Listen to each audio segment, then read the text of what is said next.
You're live, Chairman. Right, so it's 1 o'clock, so we're going to start. And I do so by welcoming everybody to the IP Scrutiny evidence gathering session for the portfolio of children, young peoples and families. I have a couple of formal announcements to make before we start the meeting. Due to the coronavirus pandemic, the Council will be holding this meeting electronically. Members of the public may also attend this meeting and in an electronic capacity, and there's a link on the Council's website for them to do so. Members of this meeting are asked to keep their microphones switched off until called to speak and switch their microphones off once they finish speaking. Cameras may be left on throughout the meeting if members wish. Cameras should also be switched off if and when not speaking in the meeting. To indicate a wish to speak, members should use the raise hand function. That's the formal bit. My informal bit, which I want to ask all participants to try and abide by, is can we have no acronyms, please, used today? Oh, I haven't got my camera on. Sorry, I didn't know that. Apologise. Right, is it on now? Sorry about that. Can we have no acronyms used, please? Because we've been trying to understand some of these initials, and there's a complete loss to know most of them anyway. Right, somebody's saying that they've been trying to get in but can't get in. It's not my concern. Somebody somewhere is dealing with the technical side. Can we now just run through who's sitting around the virtual table, please? And introduce themselves and the area they represent, because we have members of the public watching would like to know who's who. So I'm going to start with Nigel Bell. Thank you, Chair. I'm County Councillor Nigel Bell. I represent West Watford. Thank you. Dee Hart.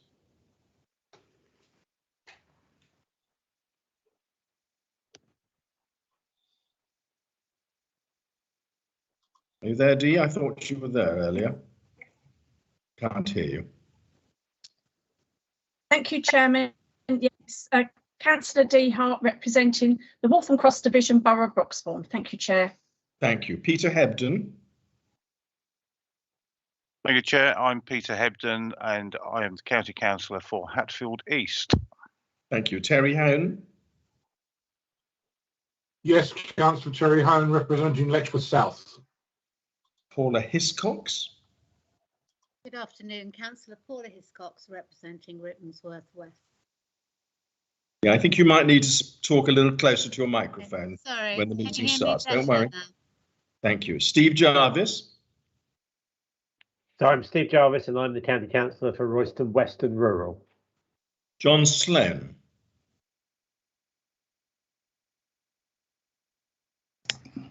Hello, I'm one of the diocesan reps on the Overview and Scrutiny Committee for education matters, so we concentrate on education. I'm also a chair of governors of a primary school in Stevenage. Colette Wyatt Lowe.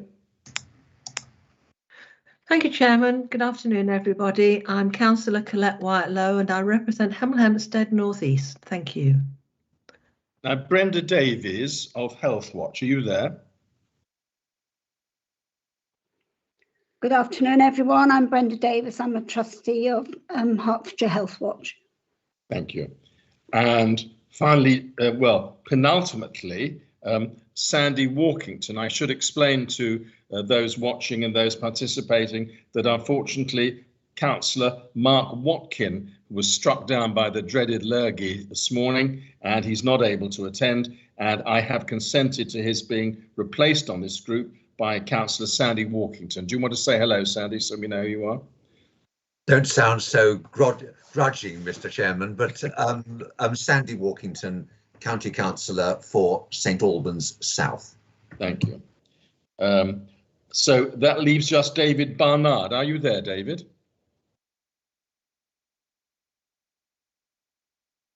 Not there. Right.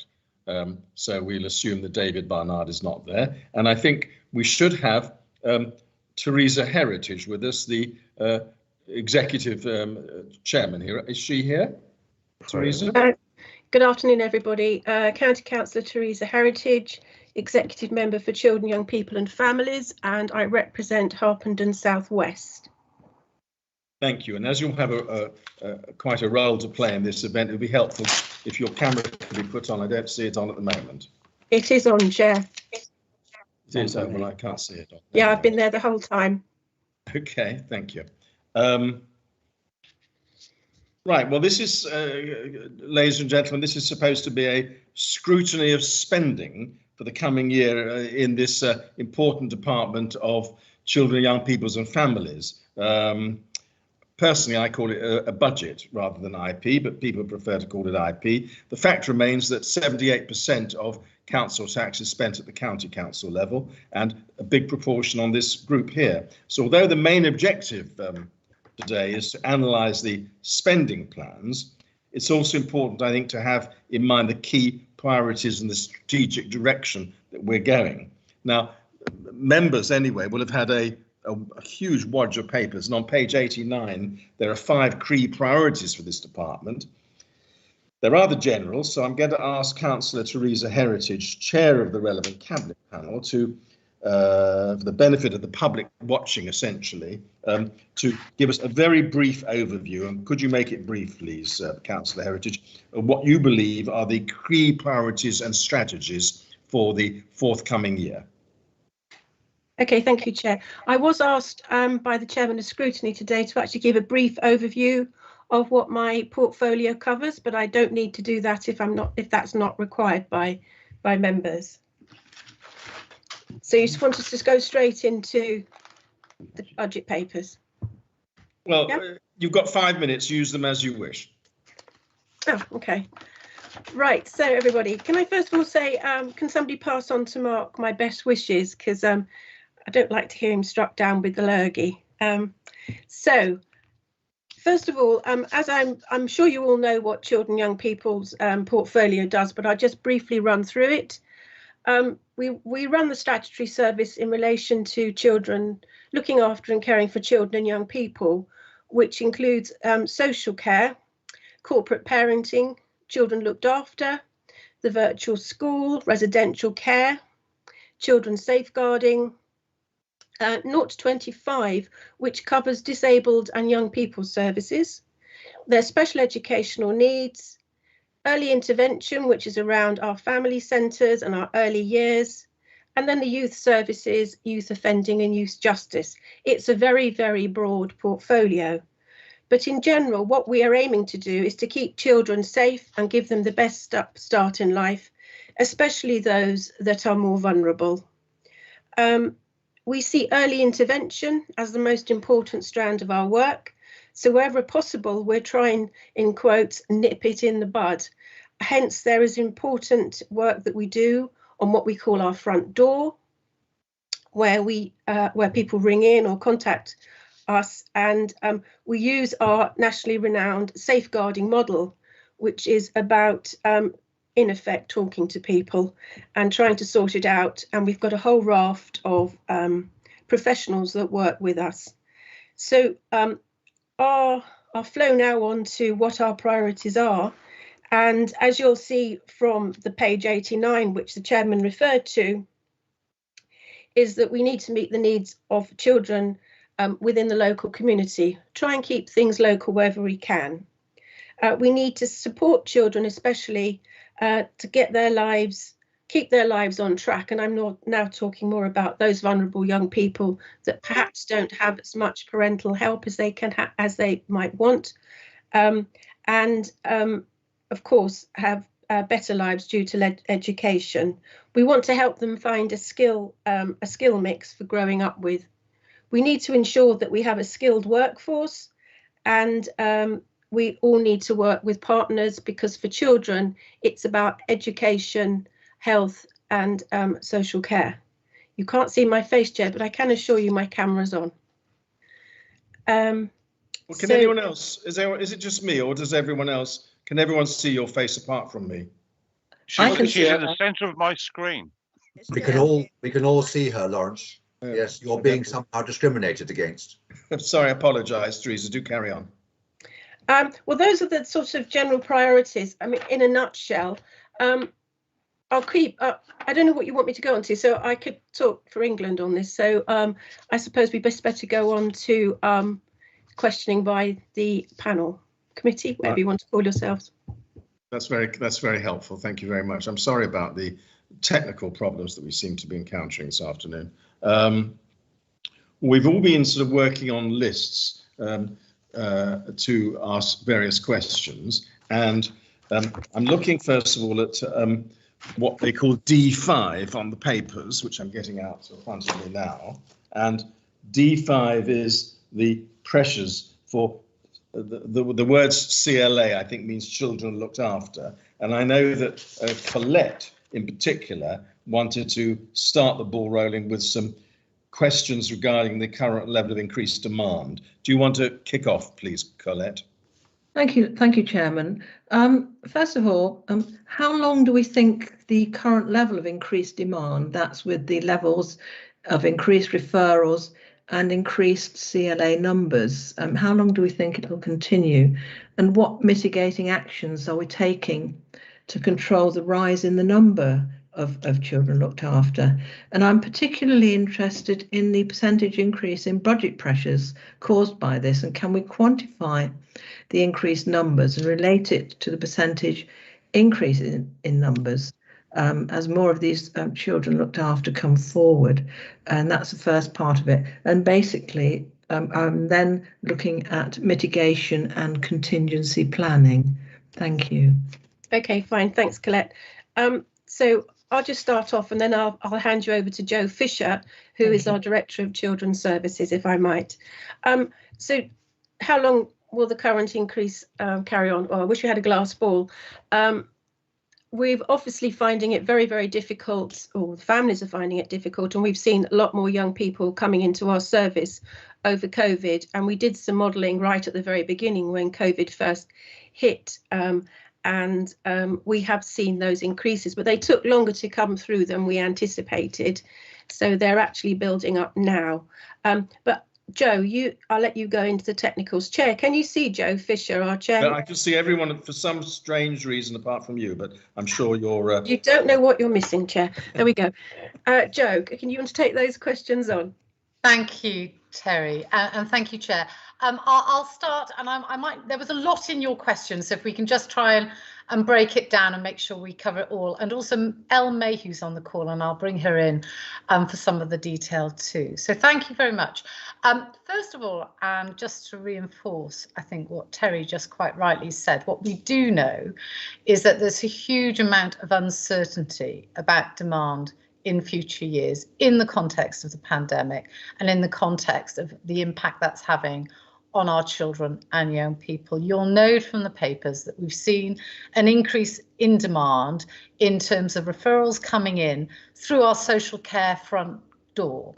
And there is some emerging information that children and families are presenting with increased complexity of need, linked in part to the impact of the pandemic, both in terms of the stresses that we know that families have faced, but also there's some evidence that families weren't able to access, as we know, they weren't able to access some of the universal support there from community, from schools, from family centres due to closures, and therefore didn't have their needs met early on. So they're presenting with a higher level of need. Our general assumption is that for the time being, we're seeing that continued increase in demand in terms of social care referrals. However, we are assuming, and it's set out in the budget papers, that the numbers of children looked after will increase at a lower rate moving forward. So will increase only in terms of demographic changes, although it is incredibly hard to forecast that. We do know that within our children looked after numbers, what we've seen in recent years, one of the drivers for the increase is actually that we've got reduced numbers of children leaving care. So what we are setting out very clearly is some proposals to really extend our family safeguarding model to support children to return home to their families, to their communities in a safe way, and having had a high level of support. And those proposals are currently being worked up, and we're looking at how to invest to transform around those. I'm just gonna, so that's in terms of the forecast, and I hope that answers your question, Colette. Can I just pause there and just make sure that I've covered off what you wanted from that part of your question? Basically, yes, because clearly you have some idea of forecasting. Yeah. But it's not an exact science, because we don't know what's out there and what's causing the pressures, and I appreciate that. And so I would say then that we're then moving on to the second part of the question. Yeah. Is what mitigating actions are you taking to control the rise in numbers of those children?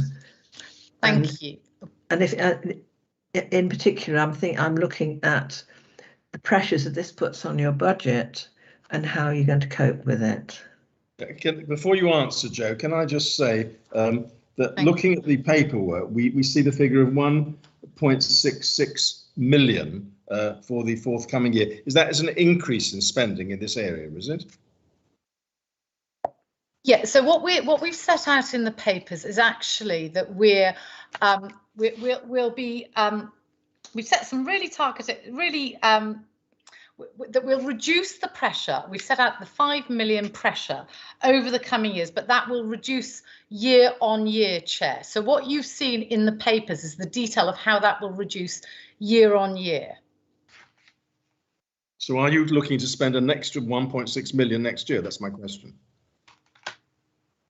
That's what Chair, yeah, I was just going to ask Faisal to come in on that. Thank you, Faisal. I can come in, Chair. The short answer to your question is yes. So that table shows movements from the current year to next year's budget. So exactly like you say, that is an additional 1.66 million being spent next year on this particular line of expenditure. I just wanted to be sure I've got that right, and people watching will understand that is really what this whole scrutiny, in my view, is about. But can we go back to the, I'm so sorry, I interrupted the second part of the question from Colette.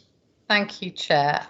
So on the mitigating actions, I mean, the IP sets out, that we're going to really have a continued focus on prevention and early intervention and really supporting children, both to prevent them coming into care, but also to return home. I'll bring Ellen here, because what I want to pause on here is that actually we've got a huge amount of work going on, both within our family safeguarding model and also our specialist adolescence service, which is having a real impact in terms of reducing the numbers of children coming into care, but also that we are moving forward looking at increased investment around really strengthening our work to return children who have come into care, to return them home safely as soon as possible. So Elle, would you like to go into some of the detail around that? Yes, thanks, Joe. So first of all, in our prevention arm of work, we are looking at developing how we're working with our families in our Families First space. So we are reaching out to schools and we're reaching out across our partnership to make sure that we have got eyes on at an early point those children who are particularly vulnerable, or for example where there's concerns about them not attending school, so that we can make sure that services are reaching out and offering some help and support to those children before problems become too complex or entrenched. So as Teresa said earlier, nipping some of those issues in the bud. As we then move into the statutory part of the children's social care system, we're looking at strengthening, developing our family safeguarding social work model, so that we are using things like motivational interviewing and making sure that all of our social workers and our children's practitioners are particularly skilled and experienced in using that, so that they can effect the greatest change in families to make things safer for children, so that more children can stay living with their families. We've also had some investment into our Safeguarding Adolescence service, and we've got some increased capacity there for practitioners and social workers to be working with children and young people and their families where those children are on the edge of coming into care because of family pressures or family breakdown. And we're seeing some real success there in terms of the numbers of children coming into care. So although we are currently showing an increase in the total number of children in care, that isn't because we've got an increase of children coming into care, as Joe touched on earlier. It's because we've got a widening gap between the number of children who come into care and a lower number of children that are safely going home. So we've been using Children Looked After Task and Finish Group to look at how we can make some cost neutral practice improvements to focus some of our work around keeping children safely at home and out of care, but at the same time, as Joe and Teresa mentioned, developing an Investor Transform proposal to develop some targeted and new ways of working with children who are already in our care to help to strengthen their families and their family circumstances so that we can more rapidly and sustainably return them to their families. Thank you very much. I'm not seeing any hands or people wanting to join in on this particular matter, and unless I see one, I'm going to move on to Nigel Bell. Can I just wrap up, please, Chairman? Oh, of course, Colette. Sorry. So basically, I'm listening to what Joe and Al have just said. What you're talking about is something that we used to call invest to save, which was a very successful model, which we used to use in adult care. And, you know, it seems it can be counterproductive sometimes to put a lot of money into something like that. But we have seen already that that approach works. And I'm really glad that that is part of the mitigation and your contingency planning, because we have a record of success in that area of making that work. And I wish you well with it, or on behalf of the ratepayers of Hertfordshire. Thank you, Chairman.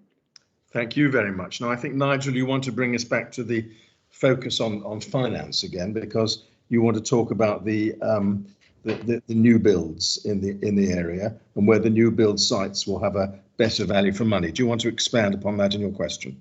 Yes, Chair, thank you, and thanks to everyone for coming today. Yeah, I'm looking up the question specifically I had, obviously, was whether the welcome of new build sites within the county will be enough to make sure we have not only more of our most vulnerable children, looked after children housed in Hertfordshire, but whether it will be better value for money. Basically, obviously, the more that we have kept in county, the fact that we won't have to spend the exorbitant amount that it costs to send them outside. And I noticed there's one example with a child last summer costing 60,000. And then there's the average is something like, I think, 52,000. I mean, we welcome overall the 10 million spend on extra resources and what you're spending over the next, I think it's 3 or 4 years.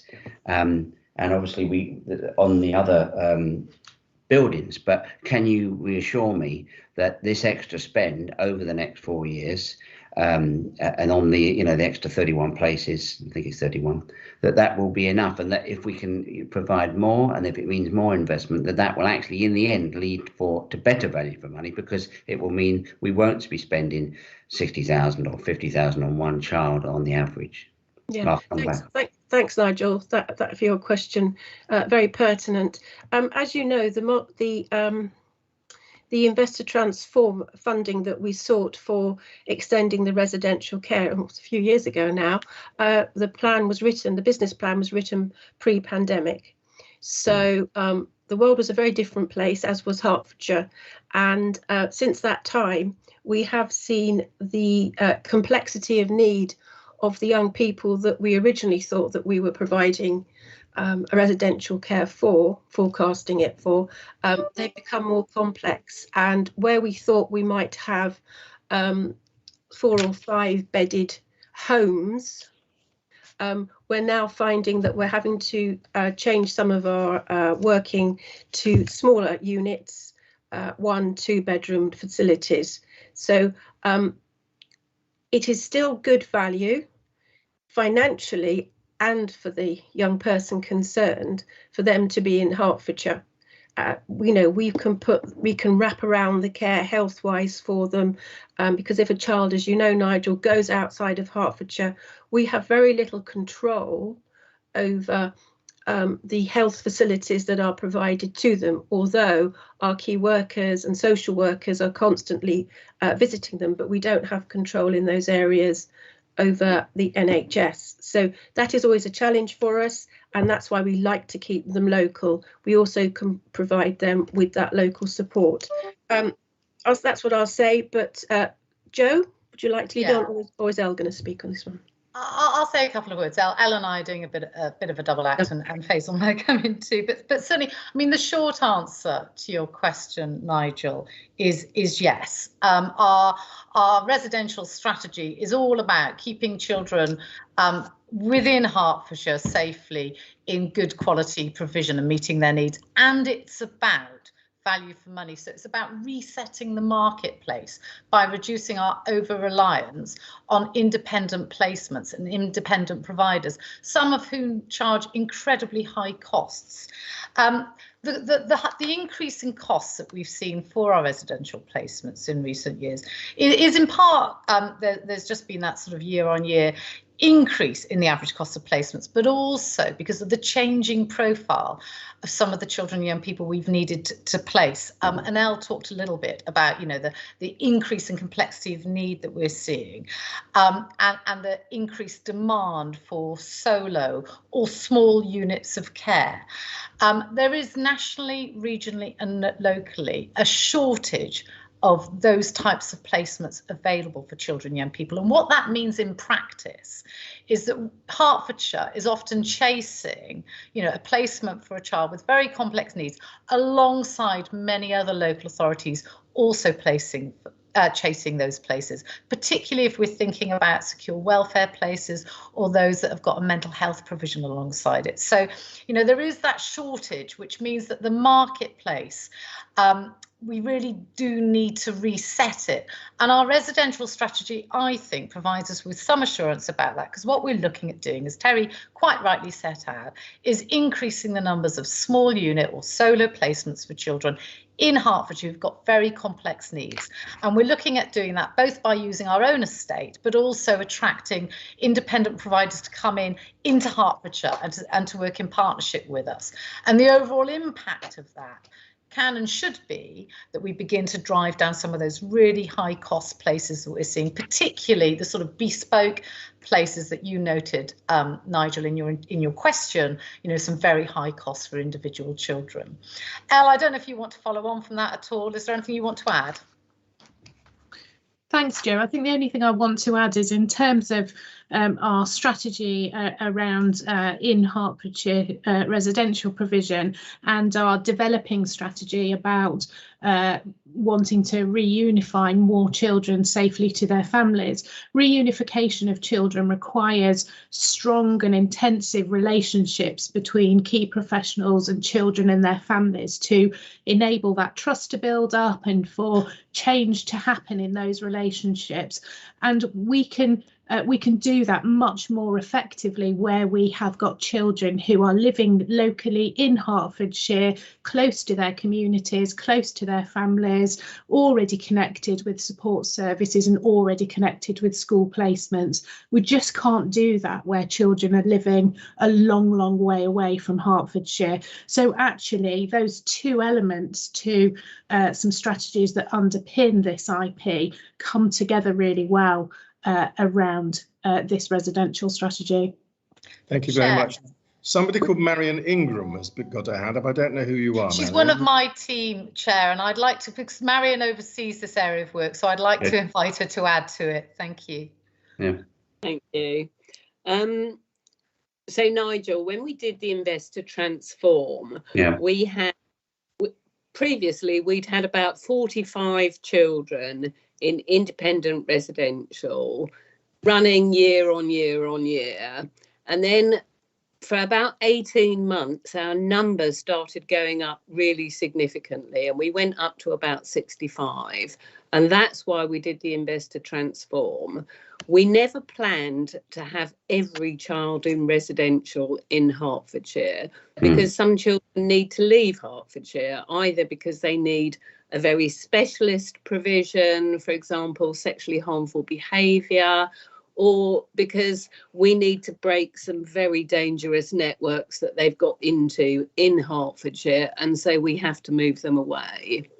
So we are confident, even though we are running behind schedule, and we're running behind schedule for a whole range of reasons, many of which are associated with COVID, but not all of them.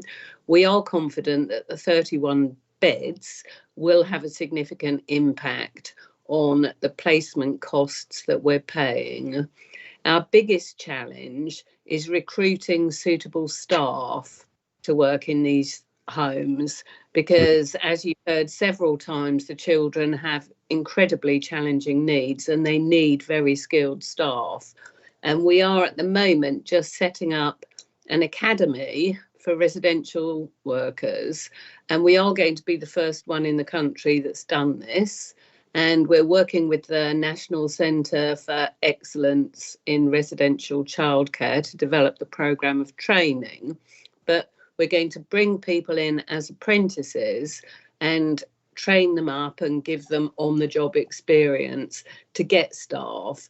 And again, the issue about staff recruitment is a national issue. It's one that Ofsted are aware of. It's one that the Department for Education are aware of. I think this is a subject that Peter Hebden wanted to raise as well. Can I come back? Yeah, briefly, please. Briefly. Yeah. So, yeah, thanks for the answer, and also thank you to Marion and the Invest to Transform. And obviously, we support the invest that you've done. And obviously, going back, I'm sure people have got the papers there to page 115C1, where obviously you talk about the utilisation of the existing county council properties or purchase of properties to increase the number of good quality local homes in or near Hertfordshire, which is great. And one would hope that, as you say, you're working with other authorities to try and get something to sort it out, because of the amount of complex needs that children have got. The fact that we're at this particular age level of 15, 16, 14, 15, 16-year-olds, and they're staying longer. But I just wondered if will we get to a point though over this budget period, which is 1, 2, 3 years, where we will have enough, or will you have to go back? I don't know, and whether we'll have to provide more, or are we doing enough? That's all we need to really know. Whether that 10 million that was put there for the budget over 3 or 4 years, is that going to be enough? Marion says she's confident that 31 beds will be enough, where they're just 1 or 2 or 5 beds. But in the sense it'll be down to the administration. Will they be prepared to maybe have to put that extra funding in again if we still need, we need more investment? Can I respond very quickly? Yes, very quickly. Yeah. What we've got is we've got the Invest to Transform, which is about placement costs, and we are confident that we will make a huge difference about placement costs. We've now got the additional problem of numbers, which we hadn't anticipated prior to the pandemic, and that's what we're making another proposal around Invest to Transform. So on placements, yes, we think we will make a significant and positive difference, and it probably will be enough. It's the numbers now that we have to address. Peter Hebden, you were going to ask a question about staffing. I'm just wondering whether Marion's answered already. You were worried it might be reaching crisis level, I think.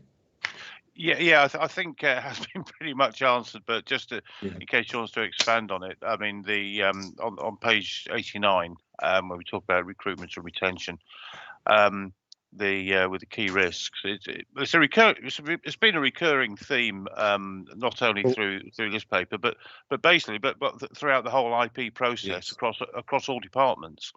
But obviously, this is an issue in that.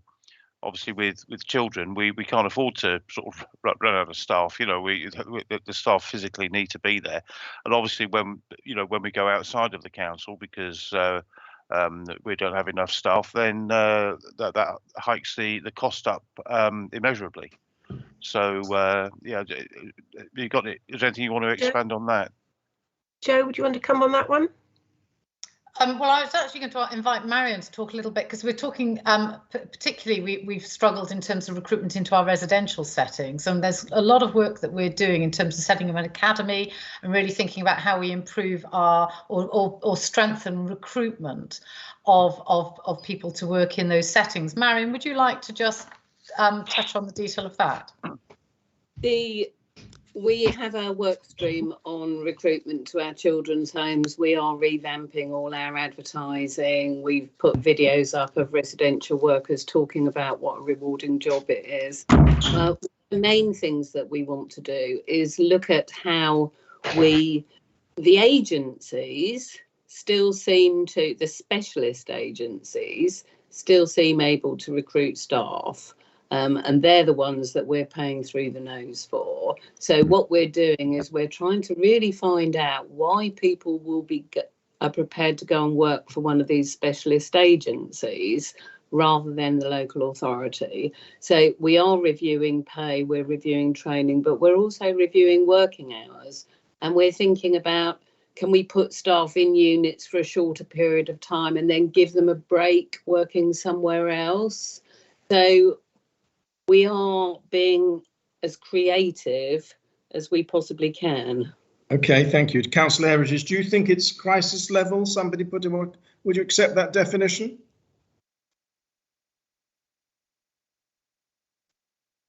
I can't hear you. Yeah, no, I was muted. I don't think it's crisis level, no. We have sufficient staff to cover our need. Obviously, we can always do with more, but we are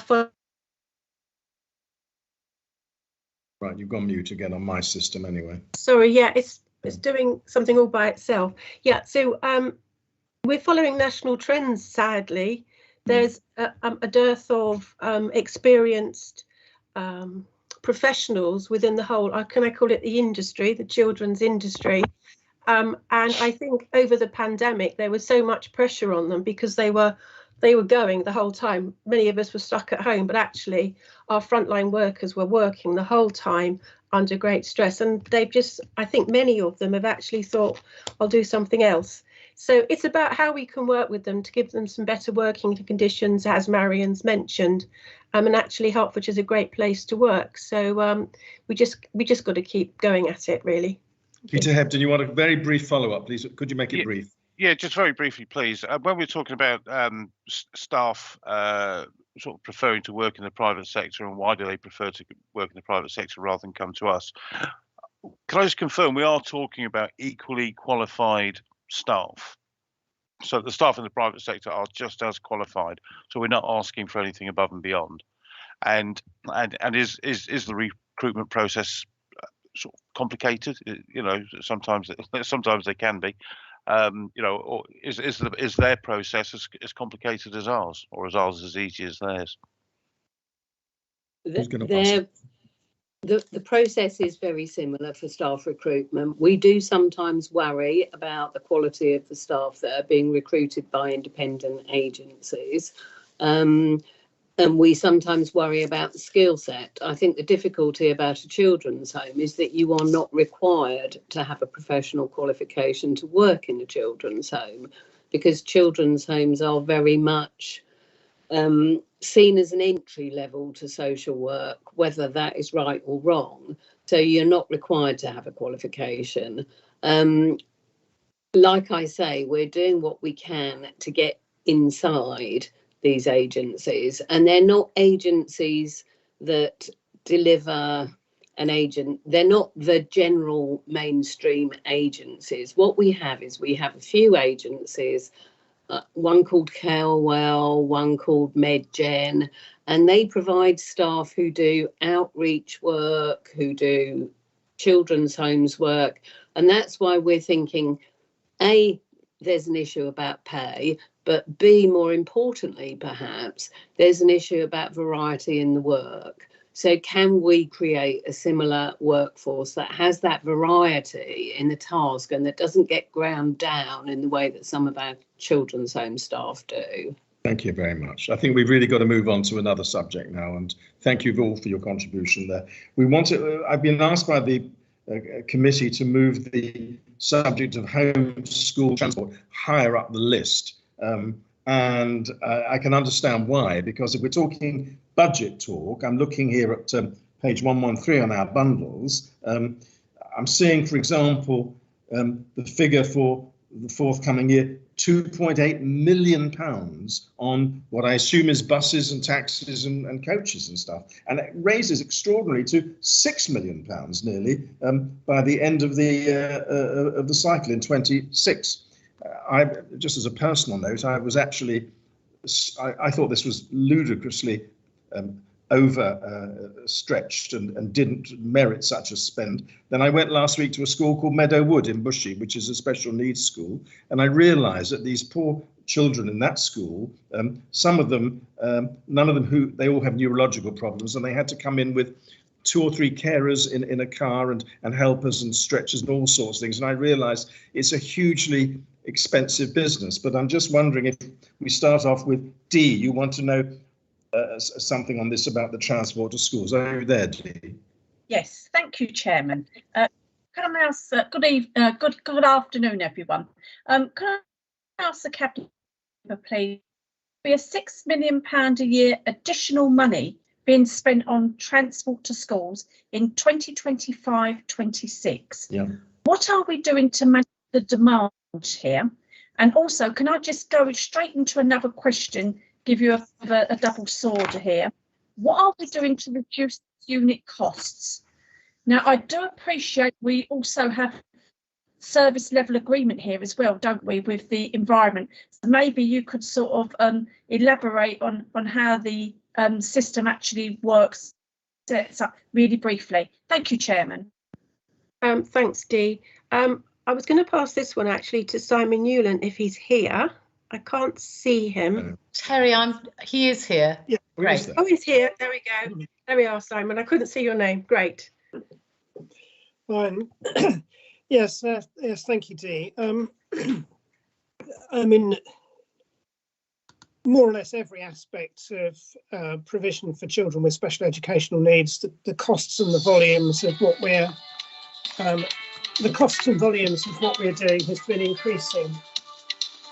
Sorry, I'm afraid you caught me slightly on the hop. So the cost and volumes of what we have been doing has been increasing, and that's special school places, but it equally applies to the numbers of children that we're transporting. And that's been tracking the increase in numbers of education healthcare plans. And so that's one of the key drivers of the future increase in budgeted costs. But it's not simply the numbers of children transported, it's the pattern of journeys that they take. The more that we have children out county, then the more costly each individual journey is. The more we have children over a range of different types of provision, then the more we have single-use taxis as opposed to minibuses and larger vehicles. And as Councillor Brass has observed, the more complex the needs of the children, the greater the extent to which we need to provide escorts and support staff in that transport journey. So the numbers and complexity of what we've been doing has been driven up. It's also the case that there have been emerging challenges in sourcing adequate transport through COVID, and that's had a price consequence. So prices in the market have also been rising. In terms of what we are trying to do to mitigate the impact of all this, I've sort of observed that it's about the pattern of growth and need for places in special schools and specialist provision. And all the work that we're doing in expanding special school places, in specialist resource provision, in increasing the ability of mainstream schools to look after children, to educate children with SEND, all those things are intended, amongst other things, to provide a better local provision for those children for whose education we're responsible. And insofar as we can succeed in that localisation of provision, then that will reduce journey numbers. So there are multiple benefits from the SEND strategy that we're pursuing, and one of them will be mitigating the rise in numbers and costs of transport. Well, are you mitigating? You're spending 6 million in 26 on this. Well, 2.8 next year. I'm talking about mitigating the rate of increase, not necessarily reducing the figures in absolute terms. But again, as you all know, our process of SEND transformation and the provision of new places and new facilities and improving the capabilities of mainstream schools is not something that's that has an immediate impact. It is progressive over time. So what we're trying to do, we hope, is to see numbers and costs rise, but then to flatten that curve and then start to decrease it. Okay.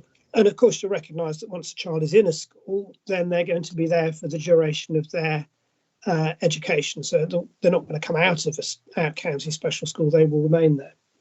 So we're trying to reduce demand in that way. We're also trying to reduce demand by supporting and enabling families and young people to make their own journeys. So we've substantially improved and increased the proportion of children and families who are supported through personal travel budgets, where we fund them to make their own arrangements. And we've substantially enhanced our resource directed towards travel training, which is working directly with young people to help them learn to manage their own journeys to school or college. And that is a life skill, which is obviously important for them in the future. Brenda, do you want to follow up? You wanted on about the forecast of future costs. Do you want to deal with that now while Simon's with us? Thank you, Simon. Brenda, you there? I'm there, yeah. Hi, good afternoon. I just wondered why we're unable to forecast these future costs accurately. And on a personal note, I did myself work in an SEND schools, and some of the pupils at that time made very, very long journeys, and I think there were similar appropriate schools in their areas, and I just wondered what consideration there'll be for that they'll be going to their nearest appropriate school. Yeah, I mean, it has been very taxing to try and forecast the increase in costs accurately. And, you know, clearly £2 or £3 million increase is a big figure, but it's worth contextualising it with the budget, which is already over 20 million. So it's not like a 2 million increase on a 2 million budget. It's a kind of 10% type of increase. And some of the difficulties relate back to what I've previously talked about, that in order to forecast the costs for any future year, we have to be quite clear, you know, we have to predict the numbers that are going to be travelling. We have to predict the pattern of travelling that's going to take place, you know, how much they'll need single-use vehicles or multiple-use vehicles. And we have to predict the cost of the transport provision, the cost of any given taxi or vehicle. And all those things are pretty uncertain. You know, the numbers don't move smoothly, and we're trying to make the numbers lower rather than higher. The pattern of journeys is highly unpredictable according to where children are placed, and that has a big impact on unit costs. And then I talked about the underlying inflation in the transport market. And there are a series of things that our colleagues in the Environment Department are doing to try to mitigate those direct costs, because they procure all the vehicles for us. But we're looking at, for some journeys, introducing directly employed staff where we can guarantee a level of work that will keep them permanently employed. We've looked at the methodology that we use for procurement, and looked at electronic auctions and live auctions as opposed to a more conventional methodology. And we've looked at ways in which the council's existing vehicle stock can be used more effectively. But those initiatives, those cost reduction initiatives, are a kind of continuing process as the market changes, as technology changes. Thanks very much. Does anyone else want to raise anything on homeschool transport? Sad, do you want to just briefly come in on the sustainability issue on this subject? Yes, I mean, just exceedingly briefly, and it's a question I've been asking all of the portfolios in this scrutiny process. And I hesitate to add to potential cost burdens, but we have declared a climate emergency. Clearly, there are carbon emissions associated with our current activities. And to what extent is the Directorate planning and therefore budgeting for the need to get to zero carbon as soon as possible, specifically in this case, in terms of transportation? I guess there are probably other aspects of the CYP area where we have some control over our effect on carbon and climate change. Who wants to answer? Simon? Well, I think I'll make two points on that. Of course, if we can make journeys short and local, then that in itself will reduce the carbon footprint of what we do. We are in discussions with our transport colleagues about the wider approach to decarbonisation of the council's vehicle fleet. So that's a discussion that's in hand. And those of you who are involved in the environment panel, or perhaps the highways panel, may know that there are discussions. There's a national programme about developing pilot projects for decarbonisation of elements of public transport. But I think, to kind of mix a metaphor, we're at the beginning of quite a long road on this, because we have to look not only at our own vehicles but also at those of our providers, and some of these vehicles are quite large and therefore difficult to decarbonise. So what I can't say, Sandy, is that we've got a clear plan and we've got a budget provision in place. But what I can say is that this is very much on our radar as something that's a priority. And indeed, throughout children's services, the environmental sustainability agenda is very important. And I know that this afternoon in Education and Lifelong Learning panel, there is a specific key line of inquiry around the decarbonisation of schools. So that's the other big area which we're engaged in. Thank you very much for that.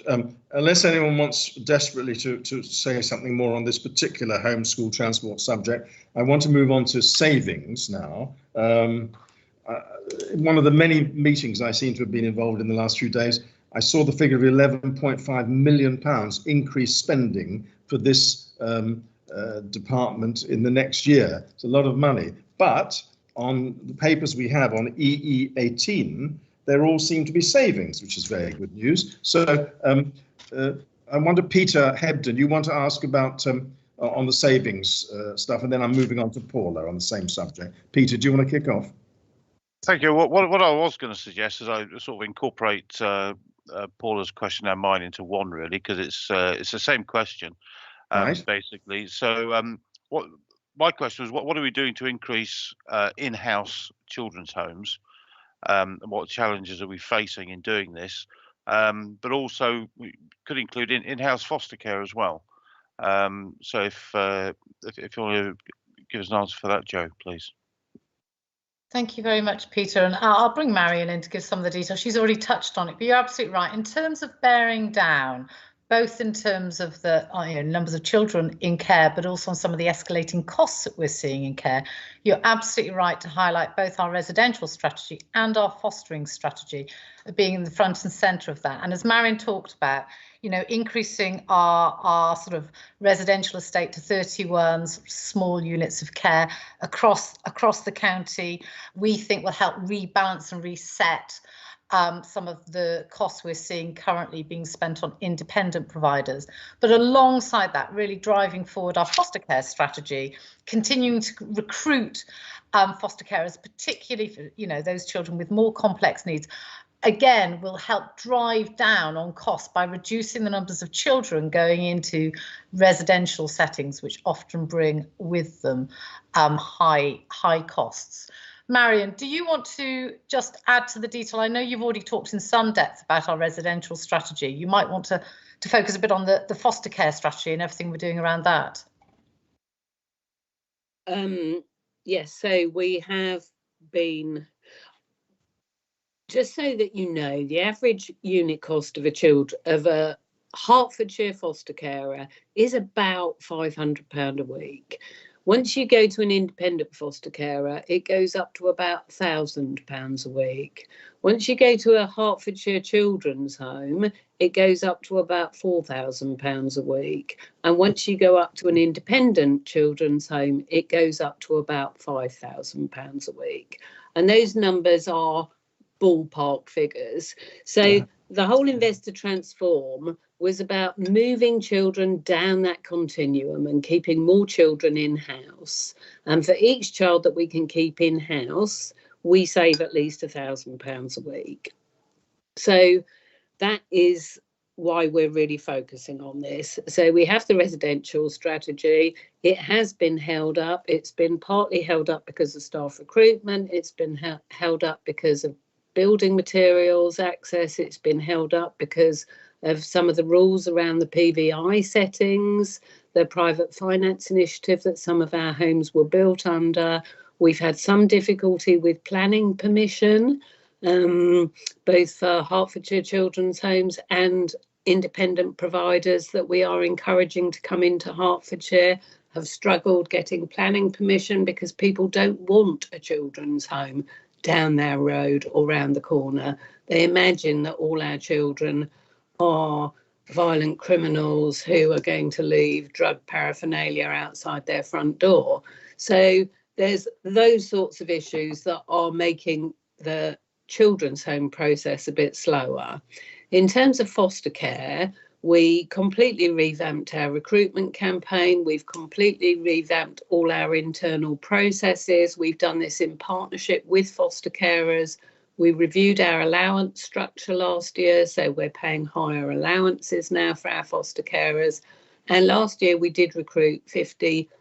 Sometimes I see 53, sometimes I see 54. I think it depends on the date that one of the papers was signed. But we recruited 53 fostering households, new households, and that was spectacularly brilliant performance against neighbouring authorities, against other people in the region, and against the private sector, the independent sector, actually.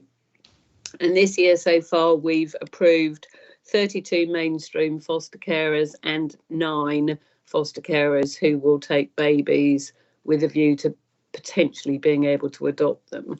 So our recruitment activity has been really good and really strong. The difficulty we've had is that a lot of our foster carers have not been in a position to take children over the last 18 months.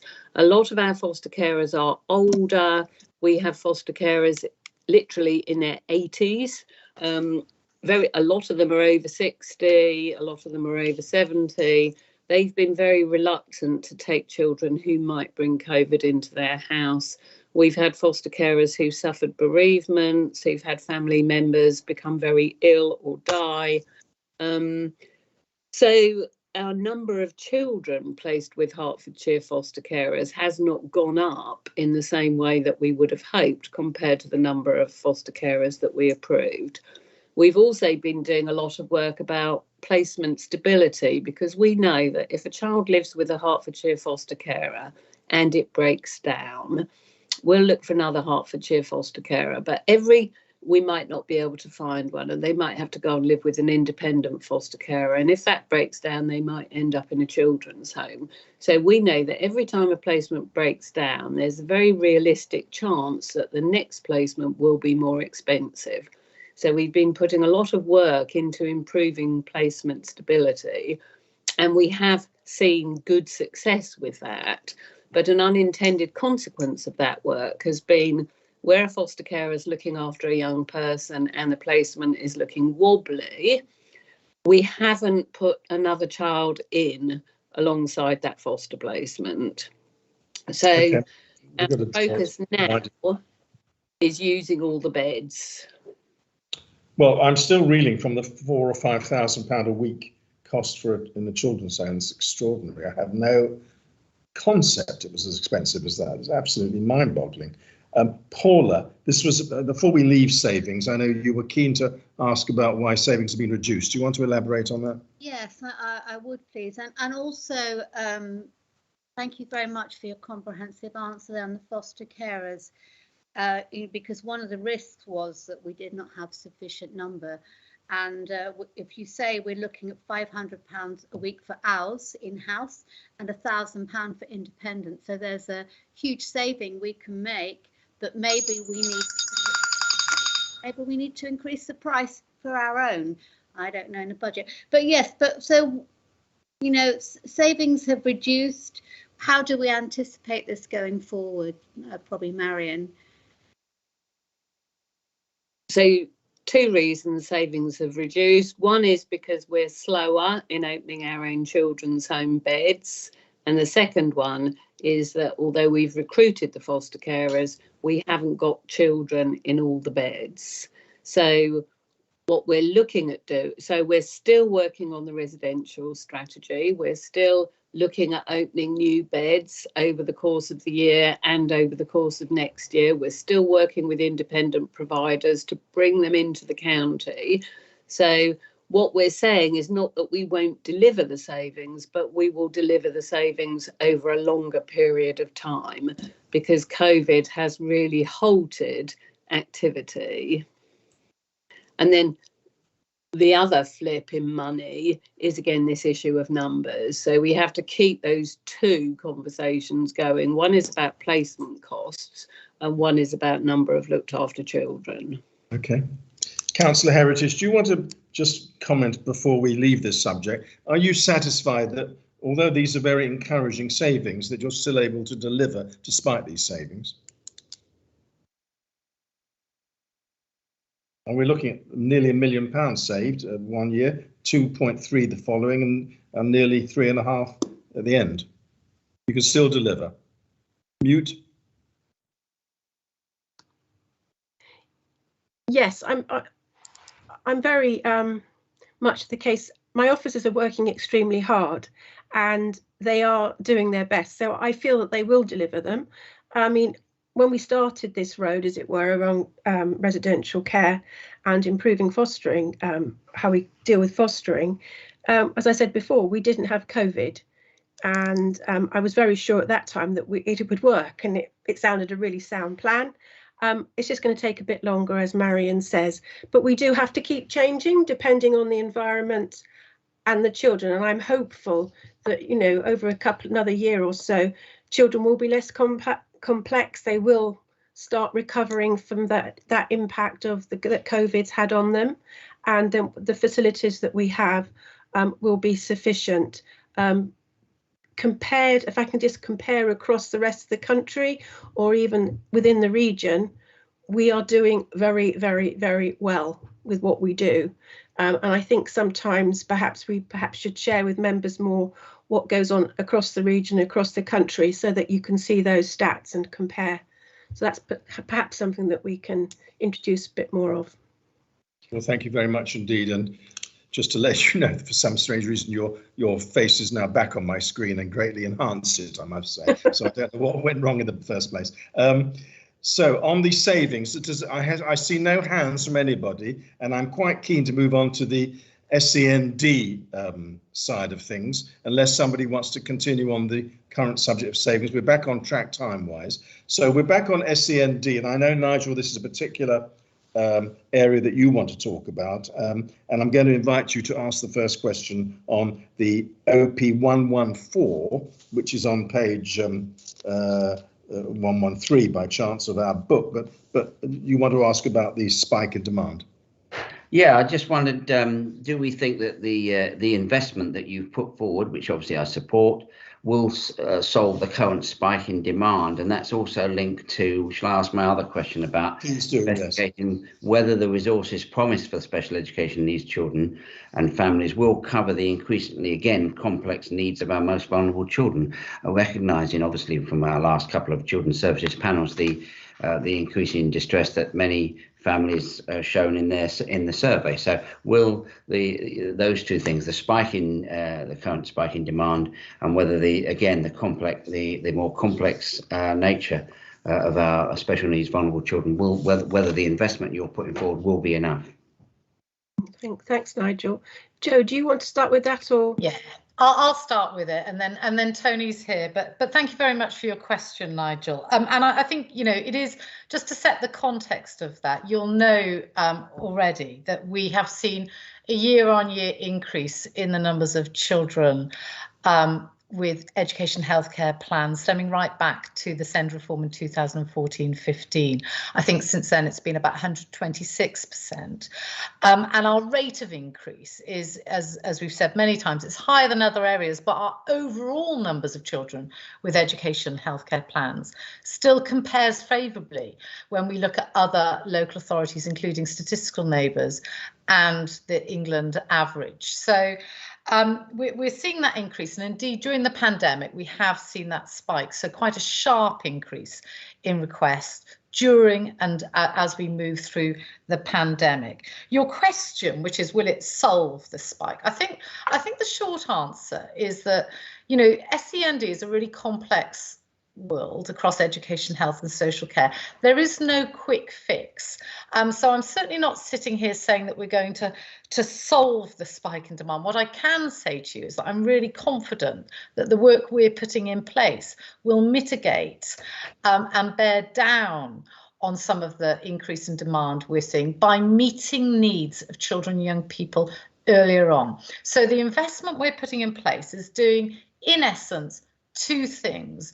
One, it's building the resilience and capacity of our frontline teams. So we know, both in our statutory SEND teams, but also if we look across to health in our therapy teams, speech and language, OT, we're seeing frontline staff really struggle with managing increasingly high caseloads. So the investment will add more staff into frontline teams and add capacity so that we can work more closely with our children and families and schools.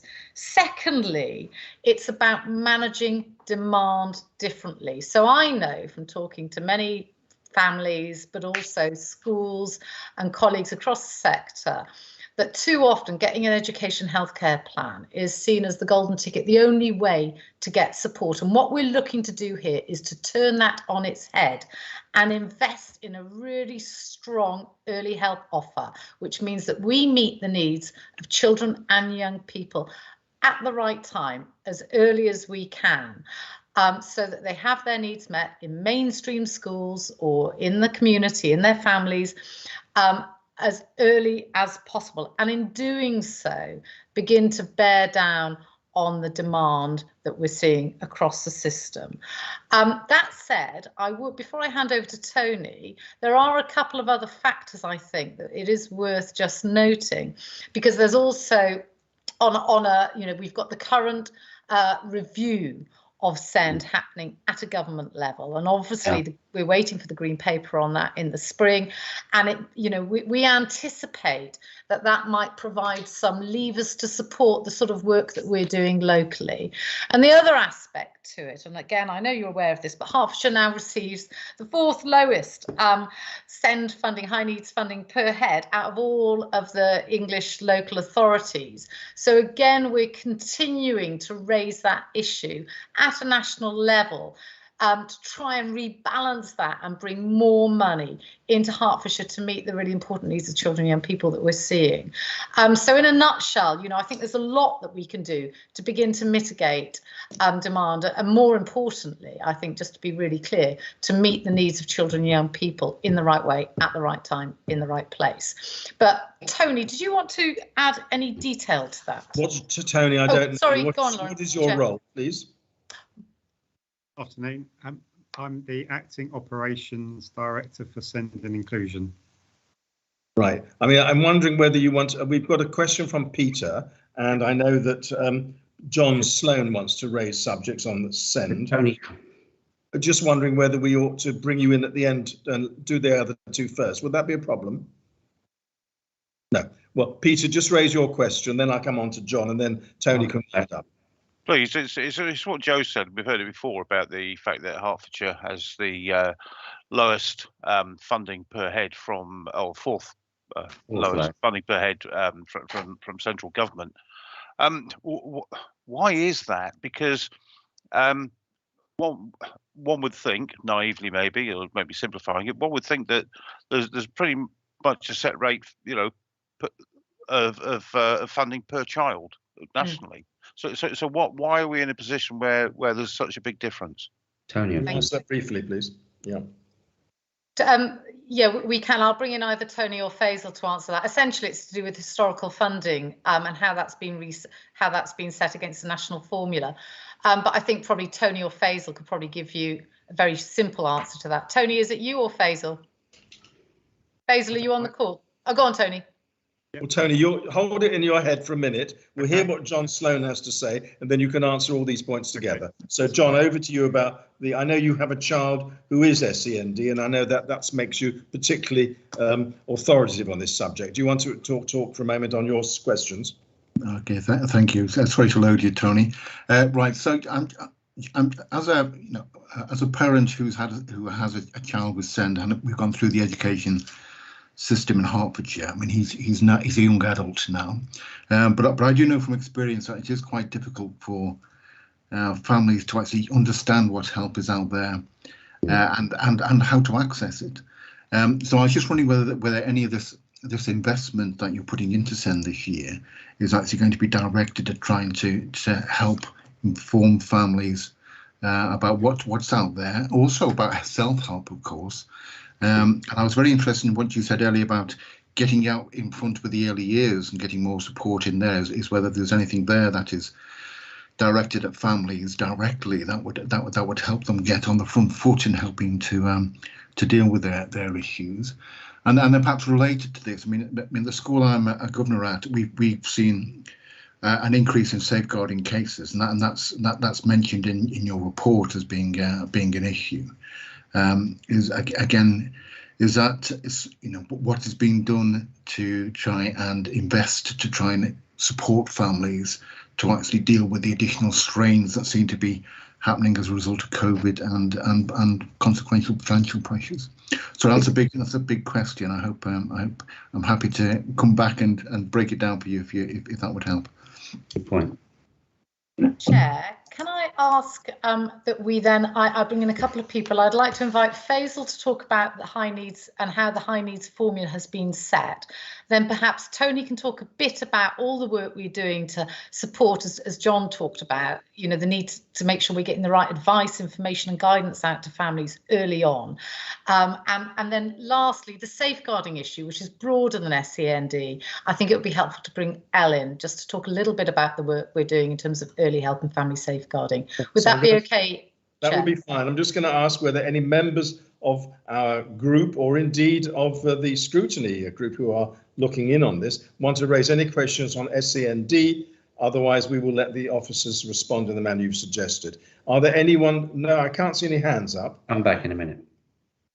Nigel, you want to come back on something? No, I was going to say I'll hear what Faisal and You'll hear Tony what they say. Yeah, I've got one hand up from Steve Jarvis, and then we'll let the officers talk. Steve, do you want to raise your point?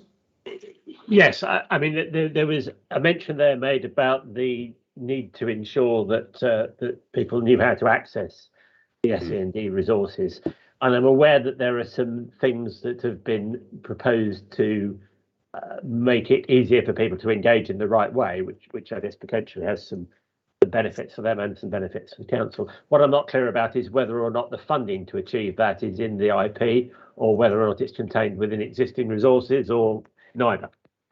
Excellent. Well, thank you for bringing us back onto budgetary matters, which is really what I think we're all about today. So everyone's asked what they want to ask. Over to the experts to give us their summary. Okay, so first up, Faisal.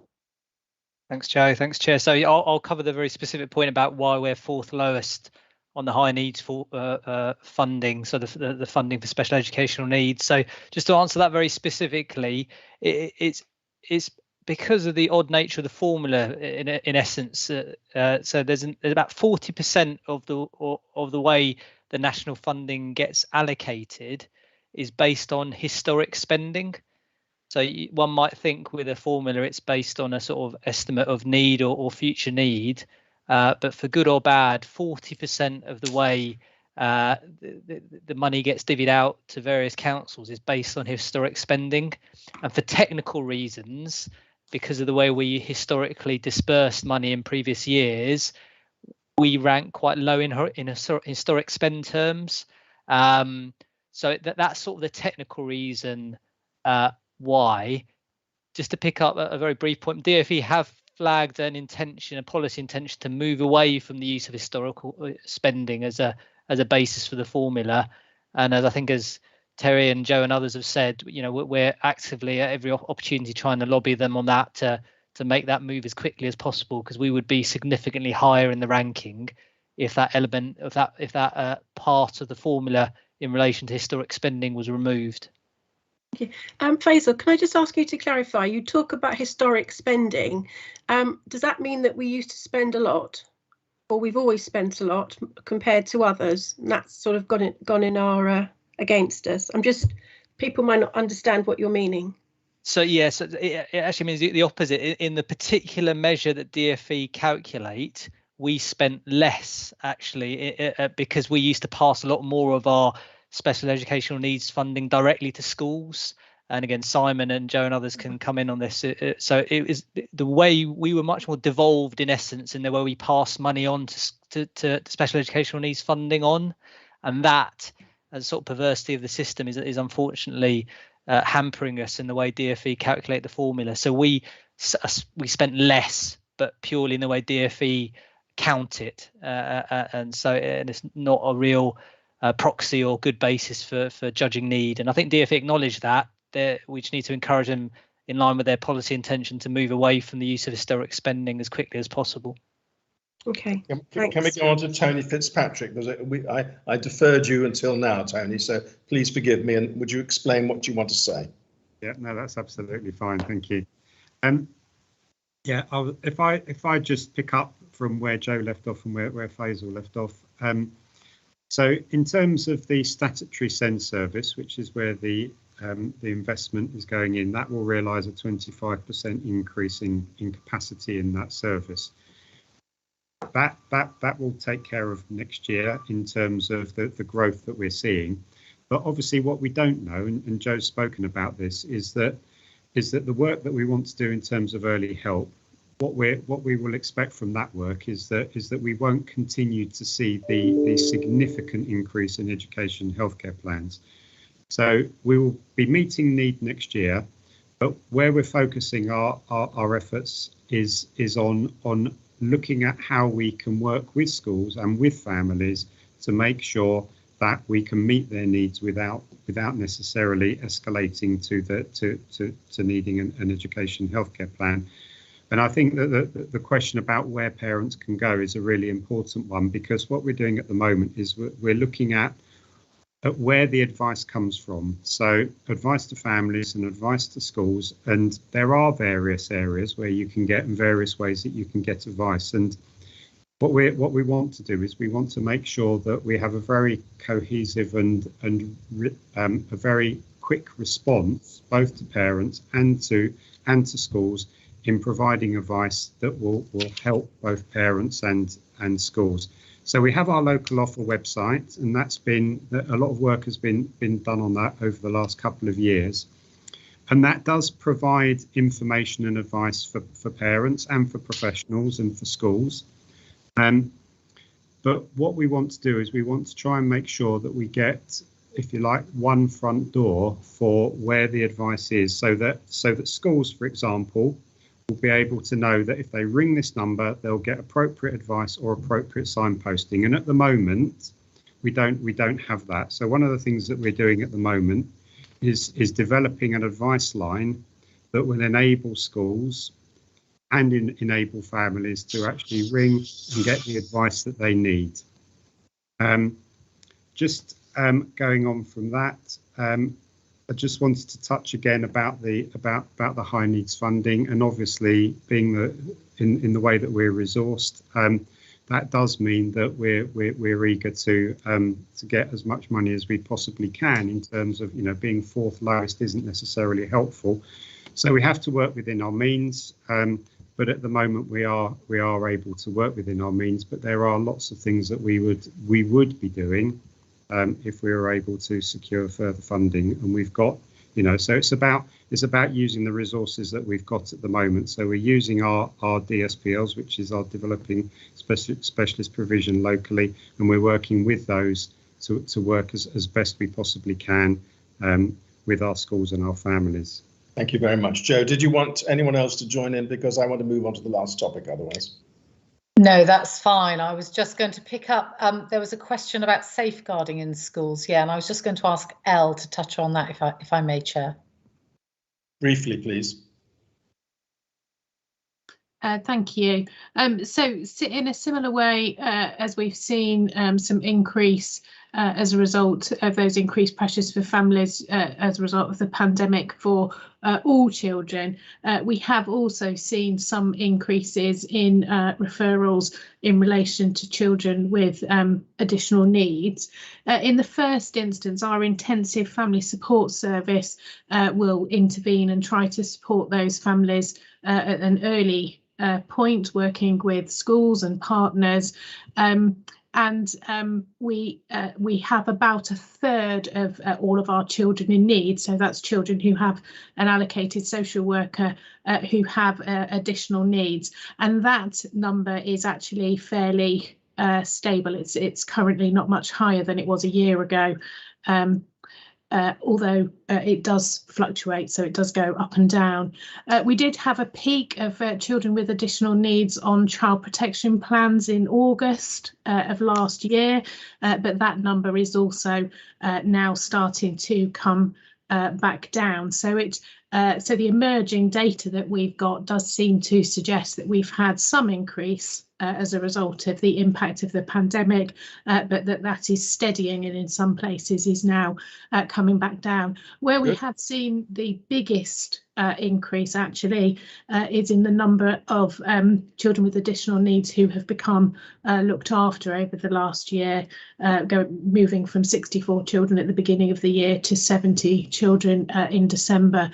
And so, as we mentioned earlier, there are some plans in place at the moment to explore how we can expand family safeguarding into other areas of our service, because we know that that approach works well for children and families. Good, thank you very much. Nigel, a quickie. Mute.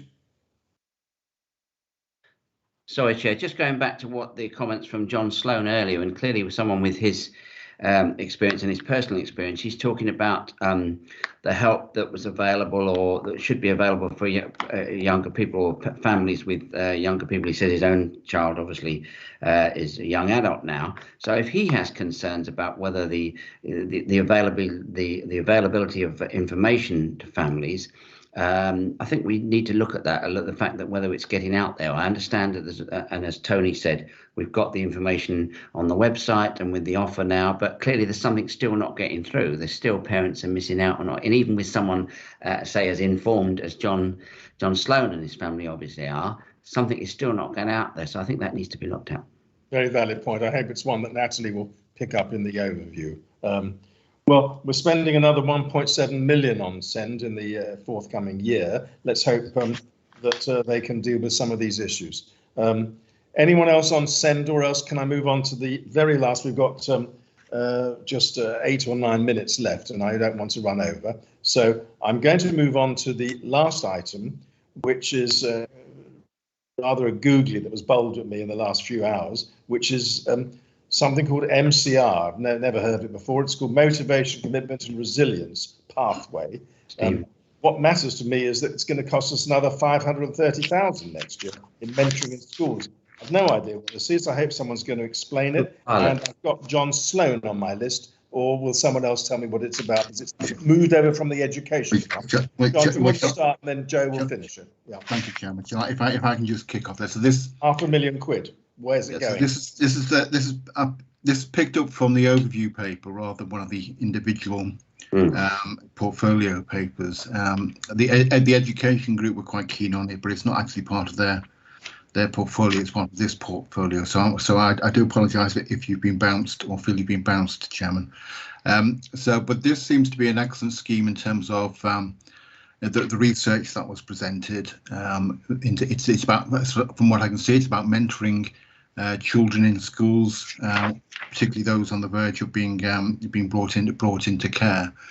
So it looks like an excellent scheme, but I was just very interested to understand. I mean, what does success look like? How will you know that that you've actually succeeded with this scheme. Can it be expanded into primary schools? Is there any early evidence? I know it's only started fairly recently in the pilot schools, but is there any early evidence from those coming out of those schools? And then what is there a commitment to actually provide the funding that you feel is necessary to actually make this a successful project? Thank you. Joe, is this you? It is me. Thank you, Chair. Okay, thank you. And yes, you're absolutely right, Chair. MCR Pathway stands for motivation, commitment and resilience. And those are the sort of three qualities that the programme of work hopes to achieve and see in the children and young people that they work for. So what is it? I mean, MCR Pathways is essentially a mentoring and coaching programme that does three things. It brings youth workers into schools to work with children at the point of transition, so from year 6 into year 7, 8 within a secondary school. But it also puts pathway coordinators in place in the school who very much think about the broader progression of those children who are identified as having some vulnerabilities and some additional needs. And lastly, at year 9, it pairs those young people with a mentor from outside of the school who really works with them about their aspirations, career aspirations and life chances in a broader sense. So it's a pilot within Hertfordshire. It's very much based on the success that the Scottish Government have seen in introducing it, first of all into Glasgow, and now I believe they're rolling out across Scotland. And certainly looking at the evidence that came out of Glasgow over a 10-year period of time was that it had significant impact, both in driving down school exclusions, but also in driving down knife crime and really beginning to tackle youth violence. And in doing so, reducing the numbers of young people who are also coming into the statutory system, including children in care, which is how it fits into our whole programme about supporting young people, particularly those with quite complex needs, safely at home and in their communities and not bringing them into care.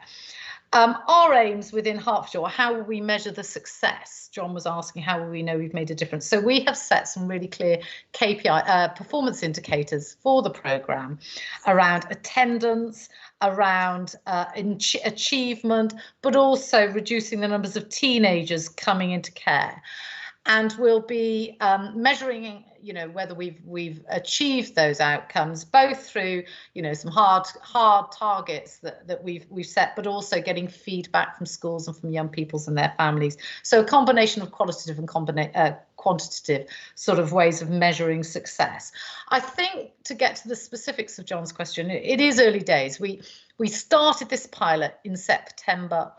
So it's rolling out. We're now, you know, in the 4th month of the programme. I've got Tony on the call, who is also, when he wears his other hat, he's a head teacher in Stevenage, and he's one of our schools that have piloted it. So we've piloted it across 9 schools in Hertfordshire, and it is early days, so it's too early yet to say that we're seeing, you know, some clear measures of success. But that said, we are getting some really good feedback, both from head teachers and the young people involved. And I know in terms of mentoring, hot off the press, I had an email while we've been on this call that we've now recruited 6 mentors from within the police force, for example, to work with some of our young people who we're going to be pairing with over the next week. So our mentoring programme again is beginning to get legs, and we're beginning to really motor on putting in place the important planks of success for the programme. But Tony, did you want to just, in terms of any evidence of success or impact or your experience as a head teacher who's overseeing this, would you like to give some feedback?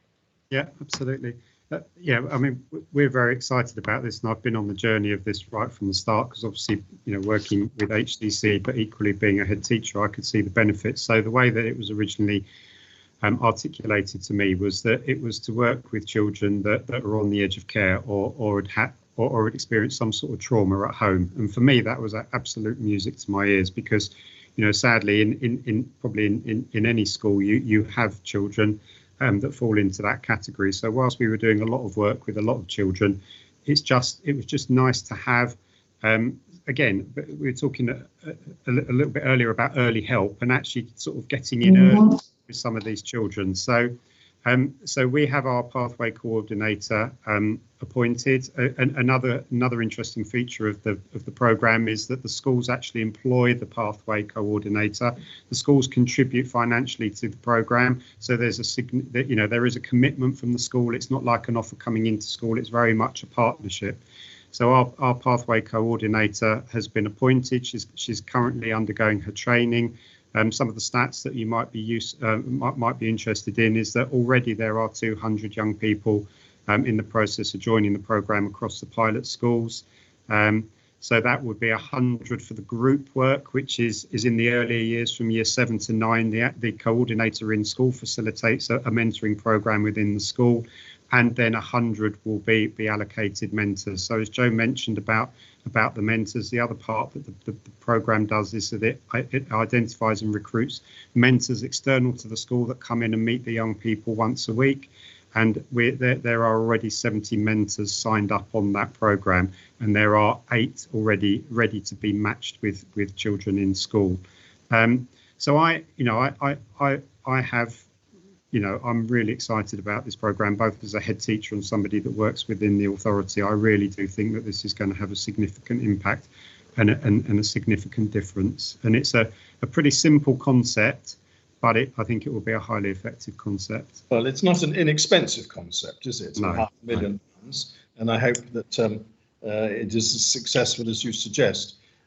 Colleagues, it's 2:30, and unless somebody wanted to raise any burning questions, my intention is now to adjourn as per our usual timetable and to come back in 20 minutes from now for the summary recommendations and members' debate. Is anybody objecting to that formula?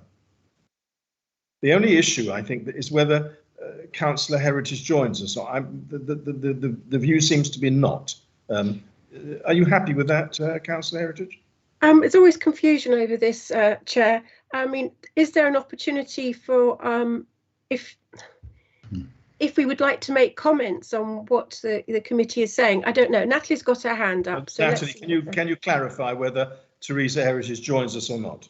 Happily, it is one of the changes that we've introduced this year, is that the executive member and the officers who've joined her are present when the summary is provided and the recommendations are deliberated by members. And Teresa may wish to make a response to that, but the recommendations remain the recommendations of the group, just to give the members of the IP group that assurance.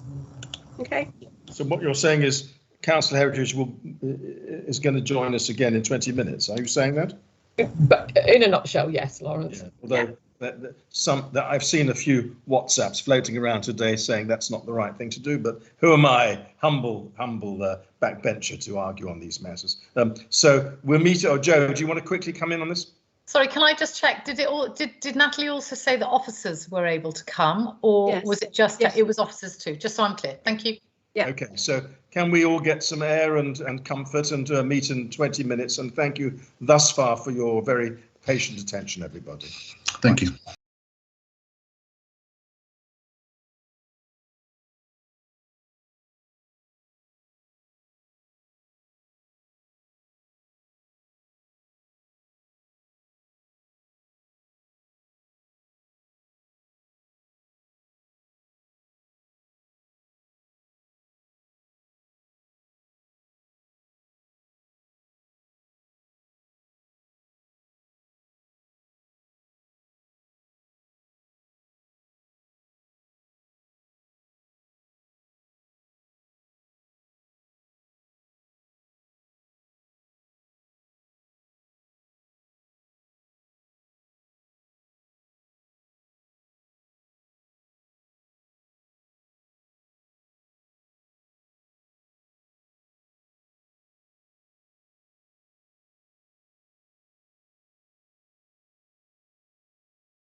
Chairman, you're live. Thank you. Welcome back, ladies and gentlemen, members of the public.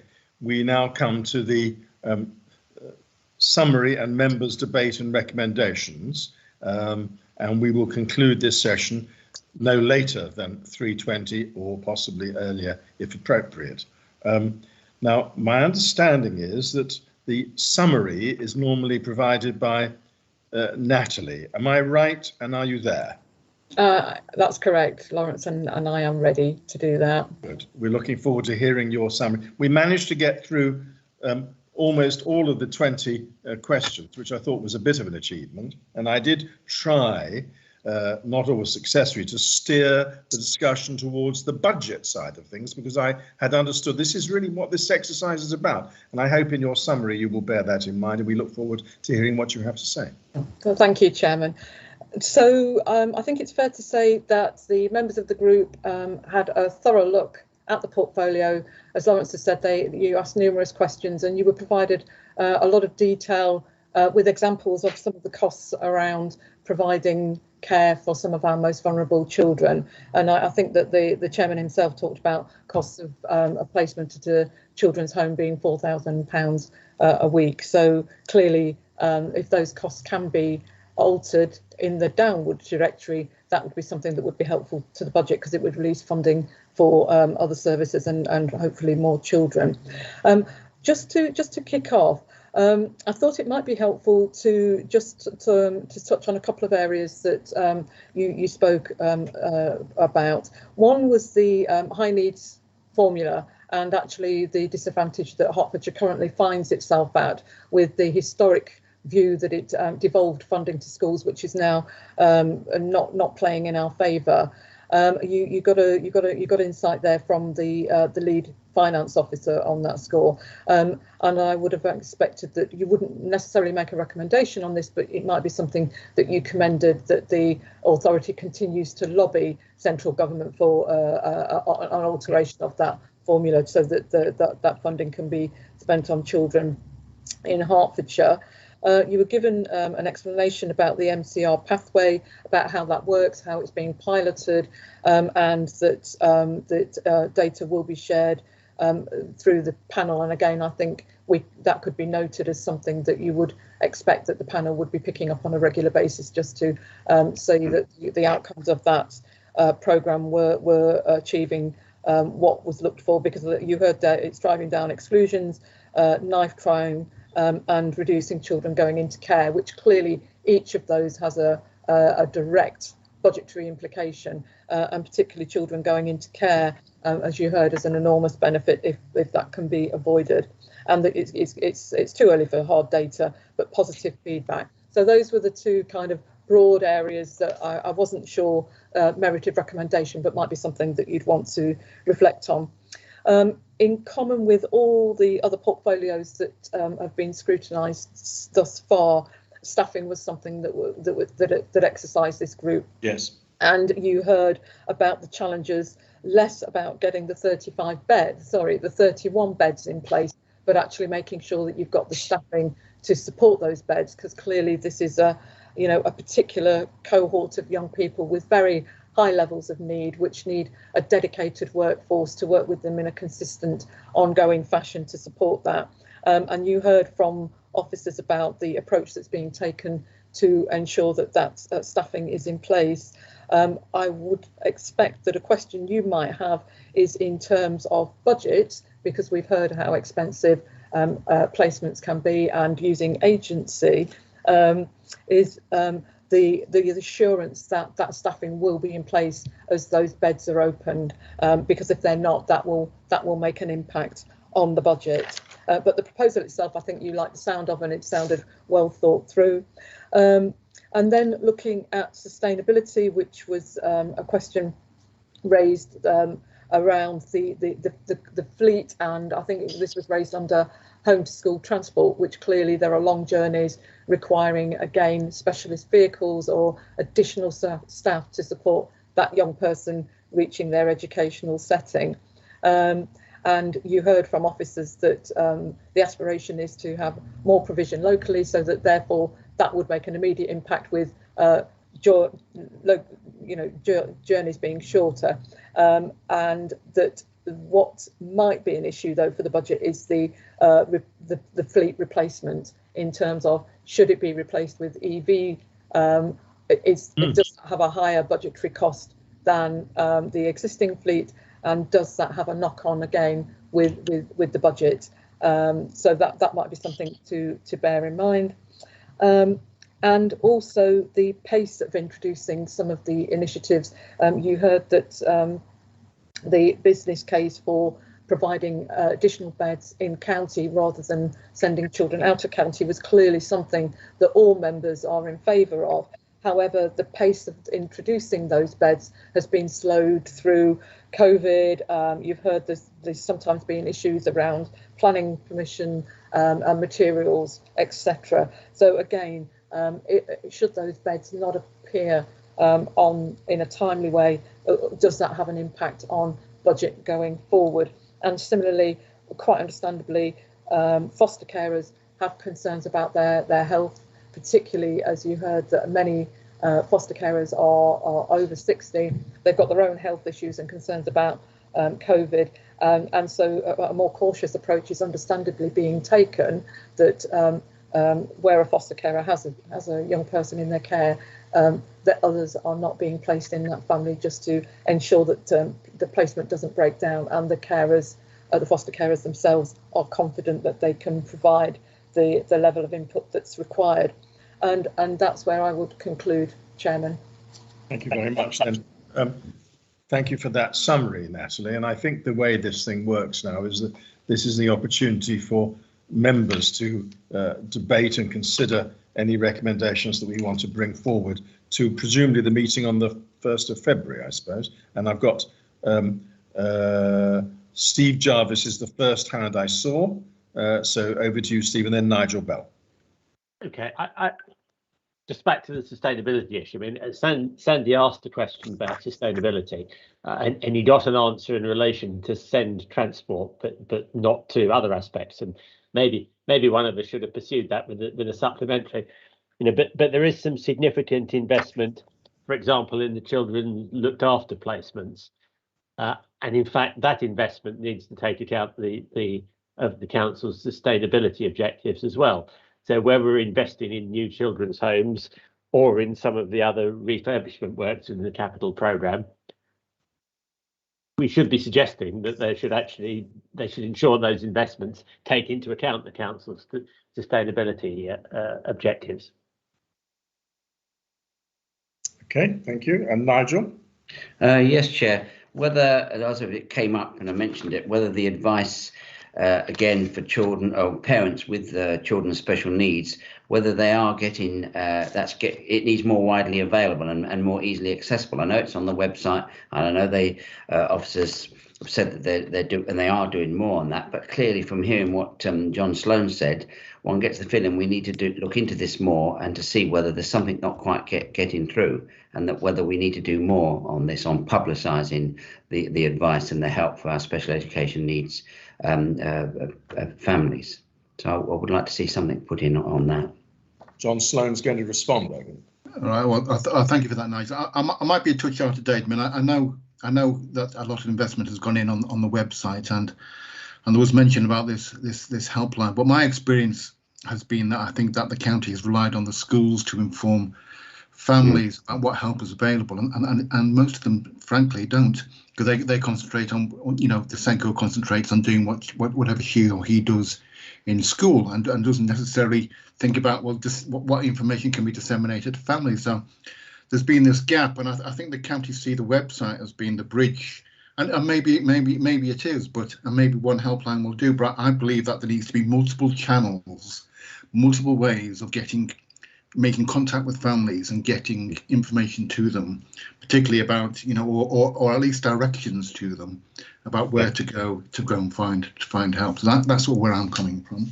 Right. I'm going to bring in Paula and Dee in a moment. Can I ask you, John, as somebody who's been through this, I mean, what do you think? Direct letters? Right. I mean, I think the idea of people going onto websites is a little bit optimistic? I mean, I don't know. Well, I suppose social. I mean, I'm not on social media, but social media is the in thing, and Facebook, and perhaps. Okay. maybe that's the way to get in. But how you would do that, I'm not too sure. But there needs to be. Well, that seems to be how most people, certainly most younger people now connect with each other, and that seems to me that's where if there's going to be investment in sort of connecting with families and providing information to them, or at least directing them to information. That's the way to go, you know. We should look again. Yeah. Paula Hiscox. I just wanted to echo John's point there, because Senkos are spending a lot of their time in schools looking for resources for these children, or trying to link them in rather than actually teaching them or helping them. I think, you know, the one number system, if that could be done for parents and schools, would save a lot of time and allow that time to be channeled into actually helping the children. I just wanted also to pick up on the agency staff. That seemed to be we could save quite a lot of money if we get the agency staff, rather than paying agency fees, we're recruiting our own staff. And I'd really like that expanded and looked into, you know, do they need more freedom to move around? Do they need more part-time work? Whatever it is that they're going to an agency for, that we're not delivering, because that would save a lot of money in the budget, I think, and retention and recruitment. Can I go to Dee Hart, then I'll come back to Nigel. Yeah. Thank you, Chair. What I was going to say, carrying on from the point that John Sloan made, I actually think we need to join up our communication a little bit better. What I mean by that is probably working with partners through the NHS and our children's centres as well. So that's the only way forward we're going to do this, because I think a lot of parents with children with SEND naturally go to their GP for that advice and that reassurance going along the line. So I think we need to join that up a little bit better. Thank you, Chair.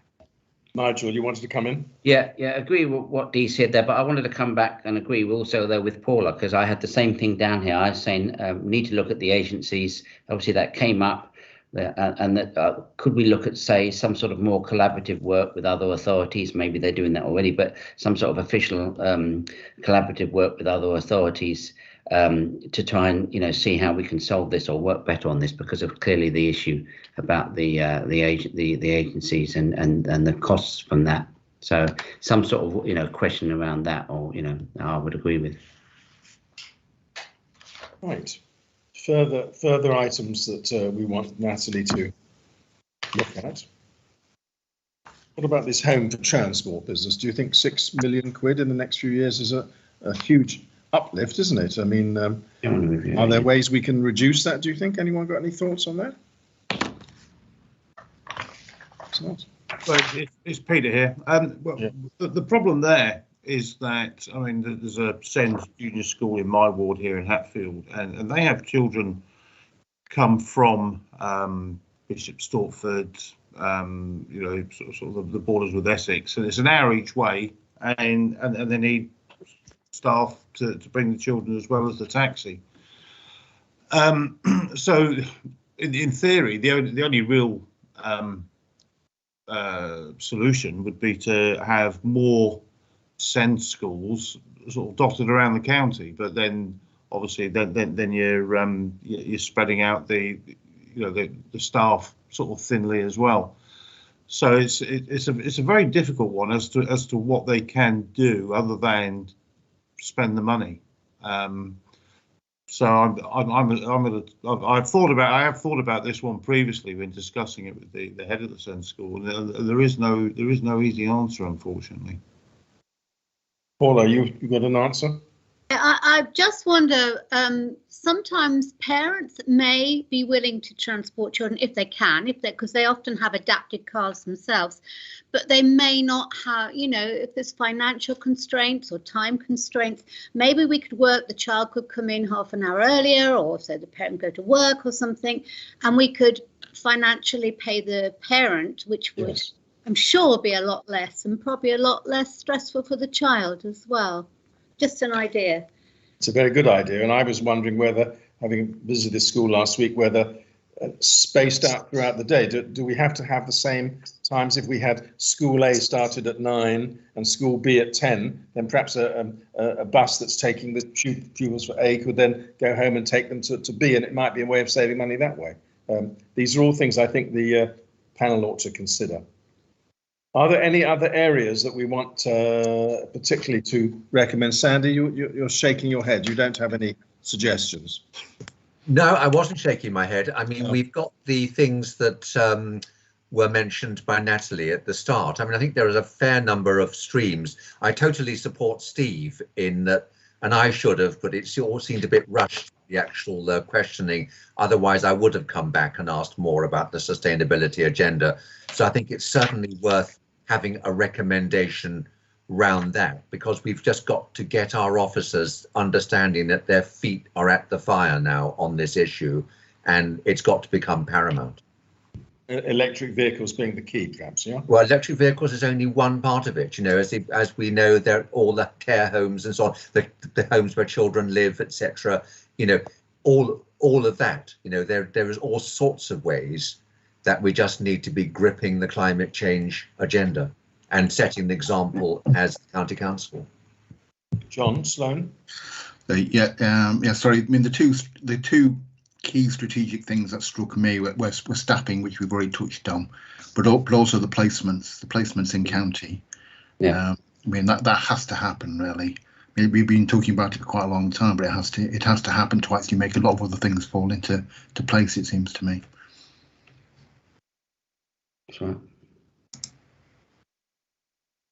We didn't have in the first session an opportunity to ask real questions about this motivation, commitment, and resilience. Everyone's happy to spend £500,000 on this experiment. Any objections to that? No, Nigel? Yeah. Well, it's a pilot. Obviously, it's just the 9 schools at the moment, 5 of them in Stevenage. If once we see early result, and we haven't probably seen them since September, but if they are good and we start seeing what they're supposed to be, then yes, at first, yeah, I'm happy with this original spend. If it looks good and they are the sort of results that they've had in Scotland, then hopefully I would like to see it maybe rolled out to other parts of the county. Okay, Peter Hebden. Yeah, well, I think I'm going to say something that might be unpopular here. I think that surely not. Yes, you know, electric vehicles and the green issue is very important. I just think that for this panel, I think it is the cost of the funding of the care of the children that has to be paramount. Anything green is a bonus, but I think I don't want to get lost away from the cost and the funding for the care of the children. Yeah. I don't want to be distracted from that by, yes, electric vehicles would be nice, but that is not our primary concern at the moment with this panel, I don't think. Paula?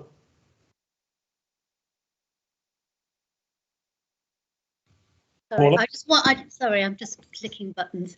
I just wanted to put my support into the MCR pathways, because obviously we have to see if they're delivering. It has to be tracked properly and results have to be measured.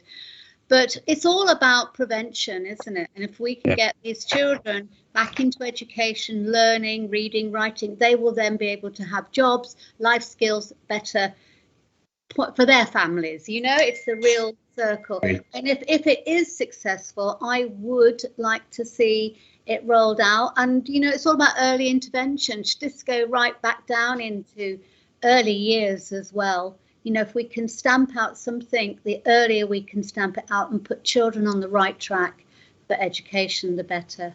So as long as it is successful, I am behind that scheme. Okay, then I've got Sandy. Yes, just quickly answering to Peter. Yes, of course, the primary purpose of this panel is looking after children.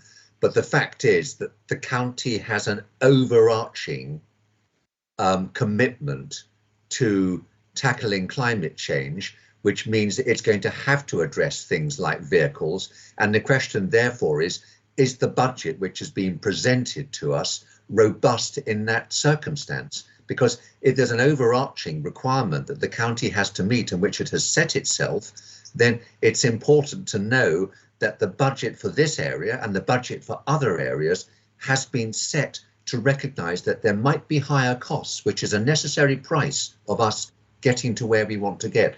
But second point, going back to the MCR, I mean, it does sound expensive, but I am passionately in favour of mentor schemes.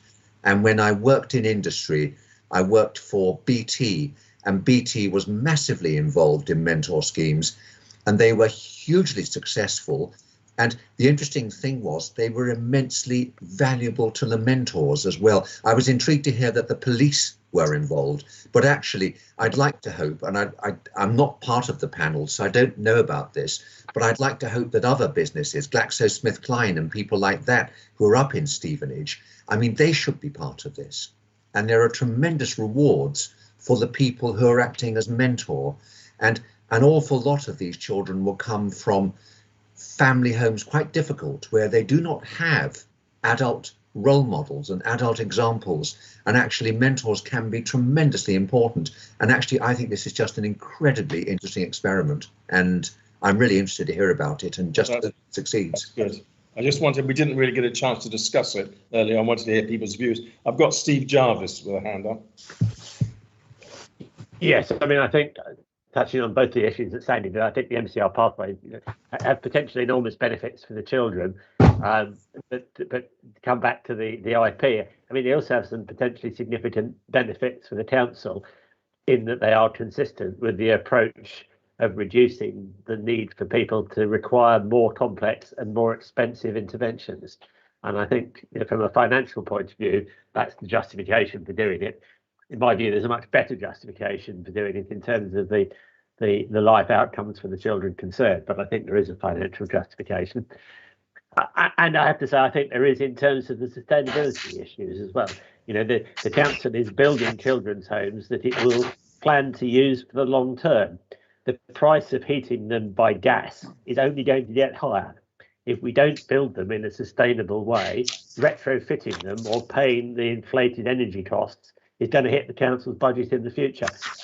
Now's the opportunity to get that right, to save the council money and also provide benefit for children who are the people who are going to be most impacted if we don't get this right. So I think it's important that we do both those things. Good, thank you for that contribution. Dee Hart. Thank you, Chair.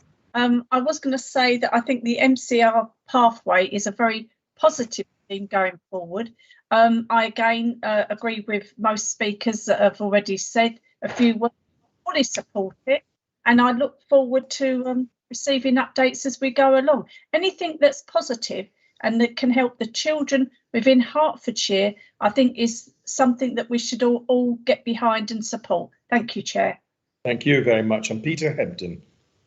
Yeah, just I get what you're saying about, certainly about the decarbonisation and efficiency of heating with sort of new builds and the homes and refurbishments and things like that. I totally get that. But forgive me if I'm wrong, and please correct me if I'm wrong, but a lot of that cost would come out of estates rather than out of this budget for children and young persons. But yeah, no, I get what you're saying about, but I think that when it comes to things like, the taxis being used, I don't think sort of buying a fleet of electric vehicles or something like that is the priority for children. I just think, it's all about the child's care and the challenges that there are. There are significant challenges financially as well as logistically already, and that's fine. I'll take it on the chin. Good. Well, thank you very much. Now I'm getting messages on my screen that I can't believe it. I've got another another one of these scrutiny sessions about to start somewhere else. So I think we must start to draw matters to a conclusion. So unless anyone has anything, Natalie, is there anything else I need to cover that I haven't covered? No, you've covered everything, Lawrence. Can I just reassure people that you do have a 10-minute breather between this one finishing at 20 past and the next one starting at half past. If I could just get, just to make sure that I've picked up everything that members would like to see as either issues going to panel or recommendations from this group. And I just wanted to pause slightly just to say that OSC had made a priority SEND scrutiny, a future topic group, and that we have a draft remit for that proposed scrutiny going to the 1st of February meeting. So I think that will pick up some of the issues, not all of them, but some of the issues that have most exercised members, not just today, but I know on other occasions. So the ones that I believe you want to go forward is that a recommendation around sustainability, but not just transport, but looking at buildings as well. So framing something around that, just to make sure that the budget implications of that have been understood and acknowledged within the IP. Communications for carers. Apologies, Nigel. I'd meant to say that, and I got it in my notes, and for some reason I didn't. So thank you for pointing out that that had been missed off. And I think there was a number of contributions to that, in terms of not just relying on one means of communicating, but doing it over multiple channels, and doing some joined up stuff with other agencies to make sure that the signposting can be effective, but at the points where people encounter it. So making sure that that's joint and widespread. Then talking about staffing, and I wouldn't be at all surprised. I'm not at all surprised, rather, that a recommendation around staffing emerges from this group, because clearly some of the initiatives rely on having good quality retained staff to provide those services. The agencies. And then, and yes, I will pick up that point, Nigel. And the placement, other strategies rely on making sure that those in-house placements happen speedily. Otherwise, it's going to have a knock-on impact on other strategies and other costs around the budget. So those were the 5 areas. And obviously, saying to panel that yes, the MCR programme looks to have real merit to it, and looking forward to updates being provided to that panel on that score, and similarly update to panel on the progress on the lobbying around the formula, the high needs formula. So two panel and 4 or 5 recommendations. I hope I've captured everybody's conversation and contributions there. Thank you very much indeed. And can I take this opportunity of thanking everybody joining in since 1 o'clock.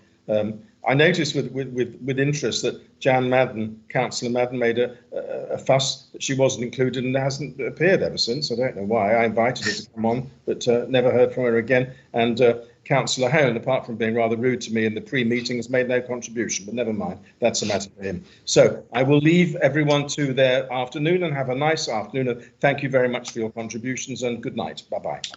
Thank you, Chairman. Thank you.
Are we live?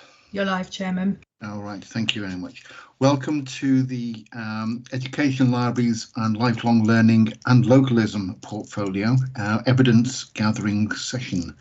Very much appreciate members who have joined our group to gather evidence, and for the exec member and officers who are going to help us understand the integrated plan better this afternoon. I've been asked to make an announcement, so if I just read it from the script. So it is entitled COVID-19 Attendance at this meeting. Due to the coronavirus pandemic, the council will be holding this meeting electronically. Members of the public may also attend this meeting in an electronic capacity, and there is a link on the council's website for them to do so. Members of this meeting are asked to keep their microphones switched off until called on to speak, and to switch their microphones off once they have finished speaking. Cameras may be left on throughout the meeting if members wish. Cameras should be switched on if and when speaking in the meeting. To indicate a wish to speak, members should use the raise hand function. Okay, is everyone happy with that? Good. Okay, so if I can just outline quickly the structure of the session that I propose. If I just introduce myself first, so for those who don't know me, my name is John Sloan. I'm a member of the Overview and Scrutiny Committee representing one of the dioceses. I'm also a chair of governors at a primary school in Stevenage, so I've been asked to chair this session. Judging by common practice elsewhere, I'll start in a minute by asking members to introduce themselves and officers if they wish to do so. And then I'm going to be inviting the Executive Member Terry Dorris to give a 5-minute overview of the portfolio, particularly for the benefit of any members of the public who are watching. We then have 5 key lines of inquiry that we have. So I've allocated 15 to 20 minutes for each of those key lines of inquiry. So if we stay on track with those, and the questions relating to those, then we should have about 15 minutes, 20 minutes for a break before they're moving into strategic recommendations in the last half hour or so. So is everyone happy that works as a plan? That's great. So could I ask members to introduce themselves? So if I just go through the list of members of the group, could I start with Steve Jarvis? I'm Steve Jarvis, and I'm the County Councillor for Royston Western Rural. Thanks, Steve. Graham Lawrence. Yes, good afternoon. I'm Graham Lawrence, and I am the Divisional County Councillor for Old Stevenage. Thanks, Graham. Paula Hiscox. Good afternoon, everybody. I'm Paula Hiscox, and I'm County Councillor for... Calvin Homer. Thank you. Good afternoon. I'm Calvin Horner. I'm the County Councillor for Bishop Stortford East. Thank you. Leslie Greensmith. Good afternoon. I'm Leslie Greensmith, County Councillor for Gosthwaite and Berry Green Division. Thank you. Jan Cameron, you with us? Yep. Hello, Jan Cameron. I'm a school governor in a school in Croxley Green. Thanks, Jan. Thank you for joining us. Okay, Sandy Walkington. Sandy Walkington, County Councillor for St Albans South. And I think if we can just note that Sandy has very kindly stepped in for Mark Watkin, who was not well. So thank you, Sandy. Sarah Talon.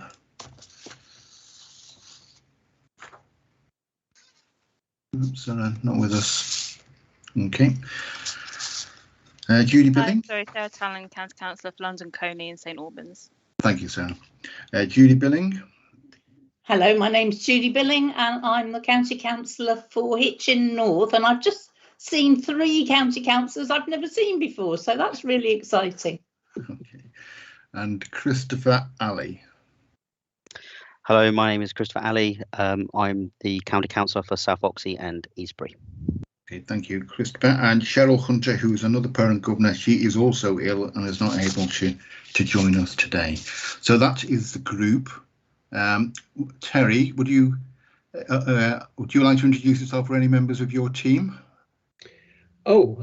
Yes, I hope I get everybody right. I'm Terry Duris, I'm the County Councillor for Bridgewater, and I'm the Cabinet Member for Education, Libraries, Lifelong Learning and Localism. My deputy is Fiona Hill, and I am accompanied today by Simon Newland, the Director for Schools, by Taryn Pearson-Rose, who's Assistant Director for Resources and Libraries. Also joining us is Scott Crudgington, who is the Deputy Chief Executive for Hertfordshire County Council. Who else have I got? I've got Faisal Mir, who is our Finance Lead. And if I've forgotten anybody, and I think I have, Chantel Lohman, who is the Chief Executive of Step to Skills, which was previously known as Hertfordshire Adult Learning and Families Services. And if I may, perhaps I can just, I hope I haven't forgotten anybody, if I have, because I'm not looking at a list. There's Syra Muschamp as well, who is there. I see her picture, so I think I'm there now. Okay, that's great. Thanks. So all the introductions are done. Super. So perhaps if I could invite Terry to perhaps just give us a 5-minute overview of his portfolio. I don't, to be honest, think it's going to take 5 minutes, because I wasn't planning to go into any great level of depth on it, because I suspect that we'll pick up a number of the items as we go through the session this afternoon. But really, just to remind everybody that the portfolio covers a number of elements, the largest of which, of course, is education and skills. And this is funded entirely by the Dedicated Schools Grant, otherwise known as the DSG.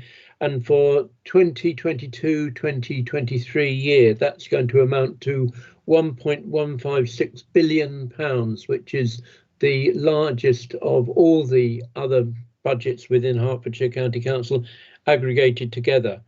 Now they are distributed through the schools block, the central school services block, the early needs and the high needs blocks. and interestingly, these budgets have to be considered by the Schools Forum, who are a statutory regulated organisation of representing schools within Hertfordshire, and it's submitted by the 21st of January to the Department for Education. It's interestingly and understandably, the DSG is principally a revenue item, and this year we noticed an increase of 2.8% in the central schools block. There's been a significant increase in the early years pupil premium of 13% and an increase of 30% in the Disability Access Fund. It's estimated that in reception to year 11, the grant will increase by about 2.9%. And this is just a little bit of the financial context. Obviously, we're delighted, or we're pleased, and we welcome those increases, but we also wait for the outcome of the transfer to the funding within the national funding formula. With regard to the other areas within the my portfolio, within education, we also have if you like, the schools building portfolio, the development of new schools, working with our assets team and our property teams. We'll be talking, I suspect, a little bit later on about the net zero carbon, which I think is on your list of key lines of inquiry. And we've got something to say about that. We'll also be looking at the interestingly, there's no questions about libraries, which surprises me, because libraries are very much a key element of Hertfordshire County Council, and I know, judging by Judy's reaction, something which is very close to her heart, and indeed very close to my heart as well. And I think we have an exciting future for libraries going forward. We have lifelong learning. I mentioned earlier HAFLs, which has rebranded itself into Step to Skills. And if there's time allowed, I think you'll be talking about that as well.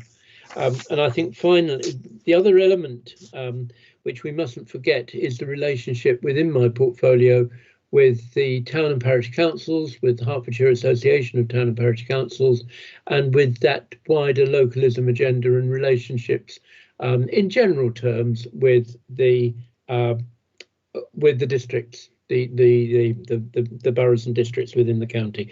I think that's enough from me. So I will go back to you, John. I should say, actually, if I may, that I'm delighted to see Jan Cameron here this afternoon as one of the parent governor representatives, because I actually happen to be one of the original 4 parent governor representatives who took our places in just about the year 2000 or 1998, and been around in one form or another since then. So it's good to see you carrying on the tradition, Jan. Thank you very much. Yeah. Okay, that's great. Thank you for that, Chair. That's really helpful. Okay, so shall we move into our key lines of inquiry then? So, the first one we have down is to do with the music service. So there's the paper tells us that there's an additional investment of £443,000. It's an invest to save, as mentioned. Also mentioned was that there's no meaningful line of performance management in the present structure. So could I hand over to Steve Jarvis to kick off some questions on that? Thank you, Chairman. Yeah, so clearly there's investment in the structure of the music service set out in the IP, and there are some efficiencies from system changes as well, which I actually note after peaking in year 2 then decline. So I wonder, perhaps Terry, if you can explain what changes are planned, and rolling 2 questions into one, which hopefully will move us on a bit further, is how the investment in those changes is going to ensure the music service becomes self-funded in the future. Okay, I think the first thing to say is in the key line of inquiry, and I do just need to clarify, there is a line that says no meaningful line and performance management. I have to say I struggled to find that line. I did look on page 55 and it didn't quite seem to say the same thing, but maybe I was looking in the wrong place. I think it's in the overview paper. And yeah, that's where I was looking, I think. But anyway, it doesn't matter. I think it's fair to say that prior to COVID arriving, and also with a new management team, the music service had operated in a way that it had operated for a number of years. And it needed, to be brutally honest, it needed, I think, a refresh, which is the previous chief executive of the music service moved to a different authority completely. There was a new team that came in. They recognised that the offer was not quite right in terms of how people buy the music service, and so they embarked upon a programme of change. That then brought us to COVID, and COVID hit the music service incredibly hard.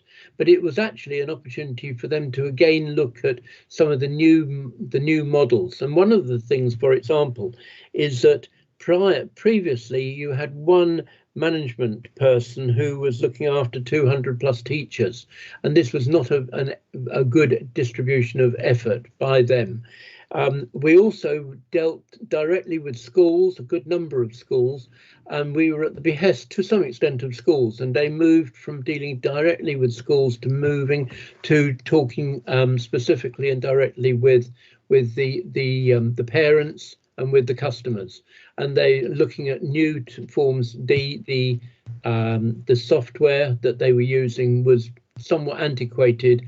It had the impression of being very much a paper and pencil exercise, and they are currently moving towards that, which is part of the cost where the £443,000 is going to go, in terms of actually being enabling them to be leaner and fitter, and implement the new elements to it.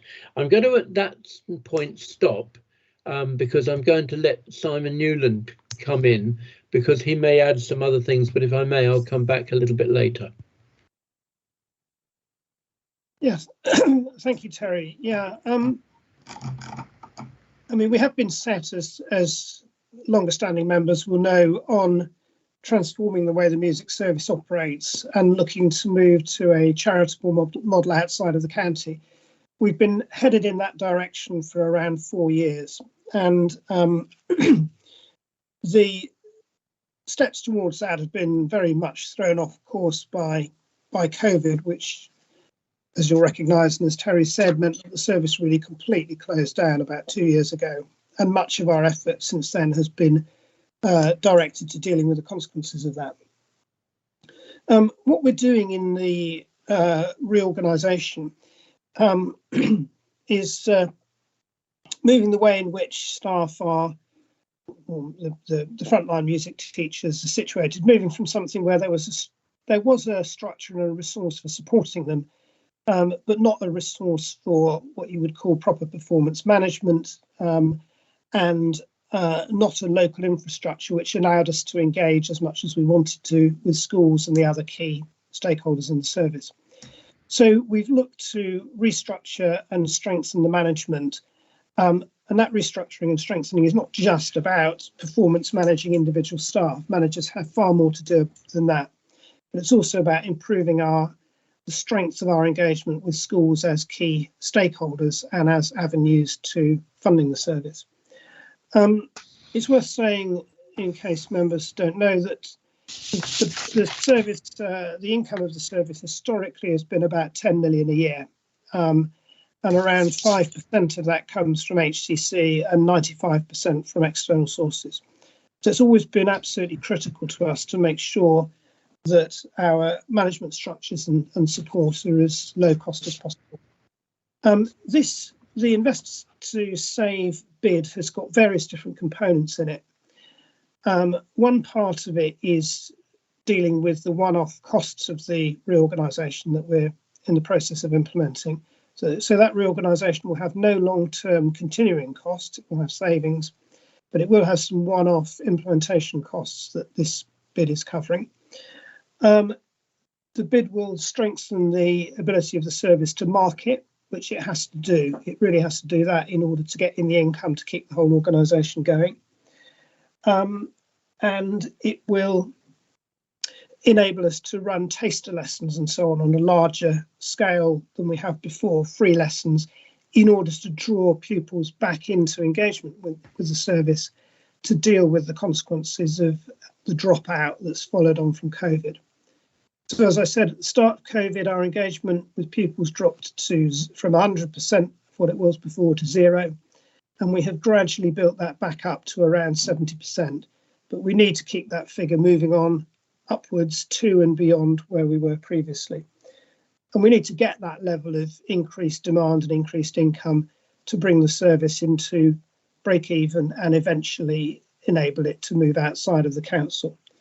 There are a load more things going on within music and a load of positive developments, but I think I'll kind of pause at that point, not least because I see Sandy's hand is up again for a supplementary, I guess. Can I just interject here before Sandy comes in and say that historically the County Council has always supported the music service. We're hugely supportive of the music service, but we have financially had to support the music service for a number of years, and the essence of these proposals and the pump priming is to allow the music service to become self-sustaining, and also, of course, if with the decision that was taken some while ago that Simon has alluded to move to a charitable status, that will actually give the music service an opportunity to get funds from elsewhere and seek perhaps a level of support in other areas. It's also worth saying, I think, that although we have come back to 70%, and we will continue to work hard to get back to 100% and beyond that, it is a competitive market out there, and the music service has to recognise that we're in a slightly different position in terms of market penetration than we were perhaps 4 or 5 years ago, or even longer. Okay, thank you. Sandy, would you like to ask your question? Yes. I mean, thank you. Just to say, obviously, the music service has had a hideous 2 years, and I just can't begin to imagine what it must have been like for them and for the teachers and for the pupils and families. And I also recognise that you can't have something in aspic and it has to change and it has to keep up with the times. But I just want to stress it is a fantastic service. I mean, I'm so glad to hear what Terry said, but we should be so proud of it. And it is remarkable. It is utterly, utterly remarkable. And I hope that the self-funding mantra doesn't become a shibboleth that means that in some ways perhaps quality might be impaired, because it is a remarkable thing, you know. And you know, I'll plead. I mean, my 3 children went through it in different degrees of levels, but one of them was in the county youth orchestra. They went and played in Prague, and the local newspapers said, this is the finest youth orchestra to have ever played in our city. And you think about, you know, Italians, French, Germans, you know, all over, Americans, and the Hertfordshire County Youth Orchestra in the local newspapers. This is the finest youth orchestra. So please, can we hang on to the quality? That is my one absolute beg, because it is just a fantastic thing, and it's Hertfordshire's. And if you want the hairs to stand up on the back of your neck, go to one of the youth orchestra concerts, particularly the one, if you get an opportunity, at Haileybury, which is just phenomenal. Okay, thank you both for that. That's very interesting. Okay, are we ready to move on? Graham, are you able to ask a further question on the music service? Yeah, certainly. I agree with the previous comments, by the way, that the service has been absolutely fantastic. It is good to know that the numbers are building back up, but do we have a plan B if we're not able to reach those pre-COVID levels? There's quite a lot of money being put in here, and I'm very much, I think it's an interesting proposition, taking it kind of to the open market, but we do need the numbers to do that. Is there a plan B, basically? Yeah, I mean, what we'll have to do, or what we will do, is have to fit the you know, the shape and the resource, the management resource and so on in the service to the amount of income that it can generate in the medium term and the long term. And so the more, you know, the we get up to 100%, we'll have a bigger service than if we stick at 70. Now, clearly, if we were to head back down to 40, 50% or 40% of where we were before, that would have quite a profound impact on the breadth and the depth of what the service can offer. But we're not going in that direction. The question is just how much higher we can go. And, you know, if we stabilise at 80% or 90% of historic levels, then we'll have to cut our coat to fit the cloth, if you like. The service will have to adjust to that level of income. I mean, it's worth saying that our service is the largest music service in the country, and we do, you know, run with a level of income and a level of offer which is substantially larger than other comparable counties. So it's certainly not the case that the service becomes viable if we fall below a particular income level. But clearly, we want to be bigger, not just to have a big service, but so that more children in the county have the opportunities to benefit, to participate in and benefit from music in all the ways that it kind of offers them. Okay, thank you. Judy, I can see your hand up. Yep. Thank you very much. Just briefly, I'm also a recipient for my children of marvellous services from the Hertfordshire Music Services over many years, and a great fan of it. But when I hear Simon say something like this is the largest music service in the country, I just wonder, is it possible after the last 2 years that we've had to even say that? I mean, do we know this? Do we know it's, I mean, we love these sorts of mantras, particularly in Hertfordshire. We love to be the biggest and the best and all of that. But can we really say that after the last 2 years that we've been through? Well, yeah, to be fair, Julie, I mean, we know that we were the largest music service before COVID. If you said in the last, 12 months in terms of income, are we still the largest music service? I couldn't say that I've got evidence to back that up. But I do know that every music service has been impacted in the way that we have. And I've got no reason to suppose that we have, if you like, slip down the rankings or become a less large-scale service.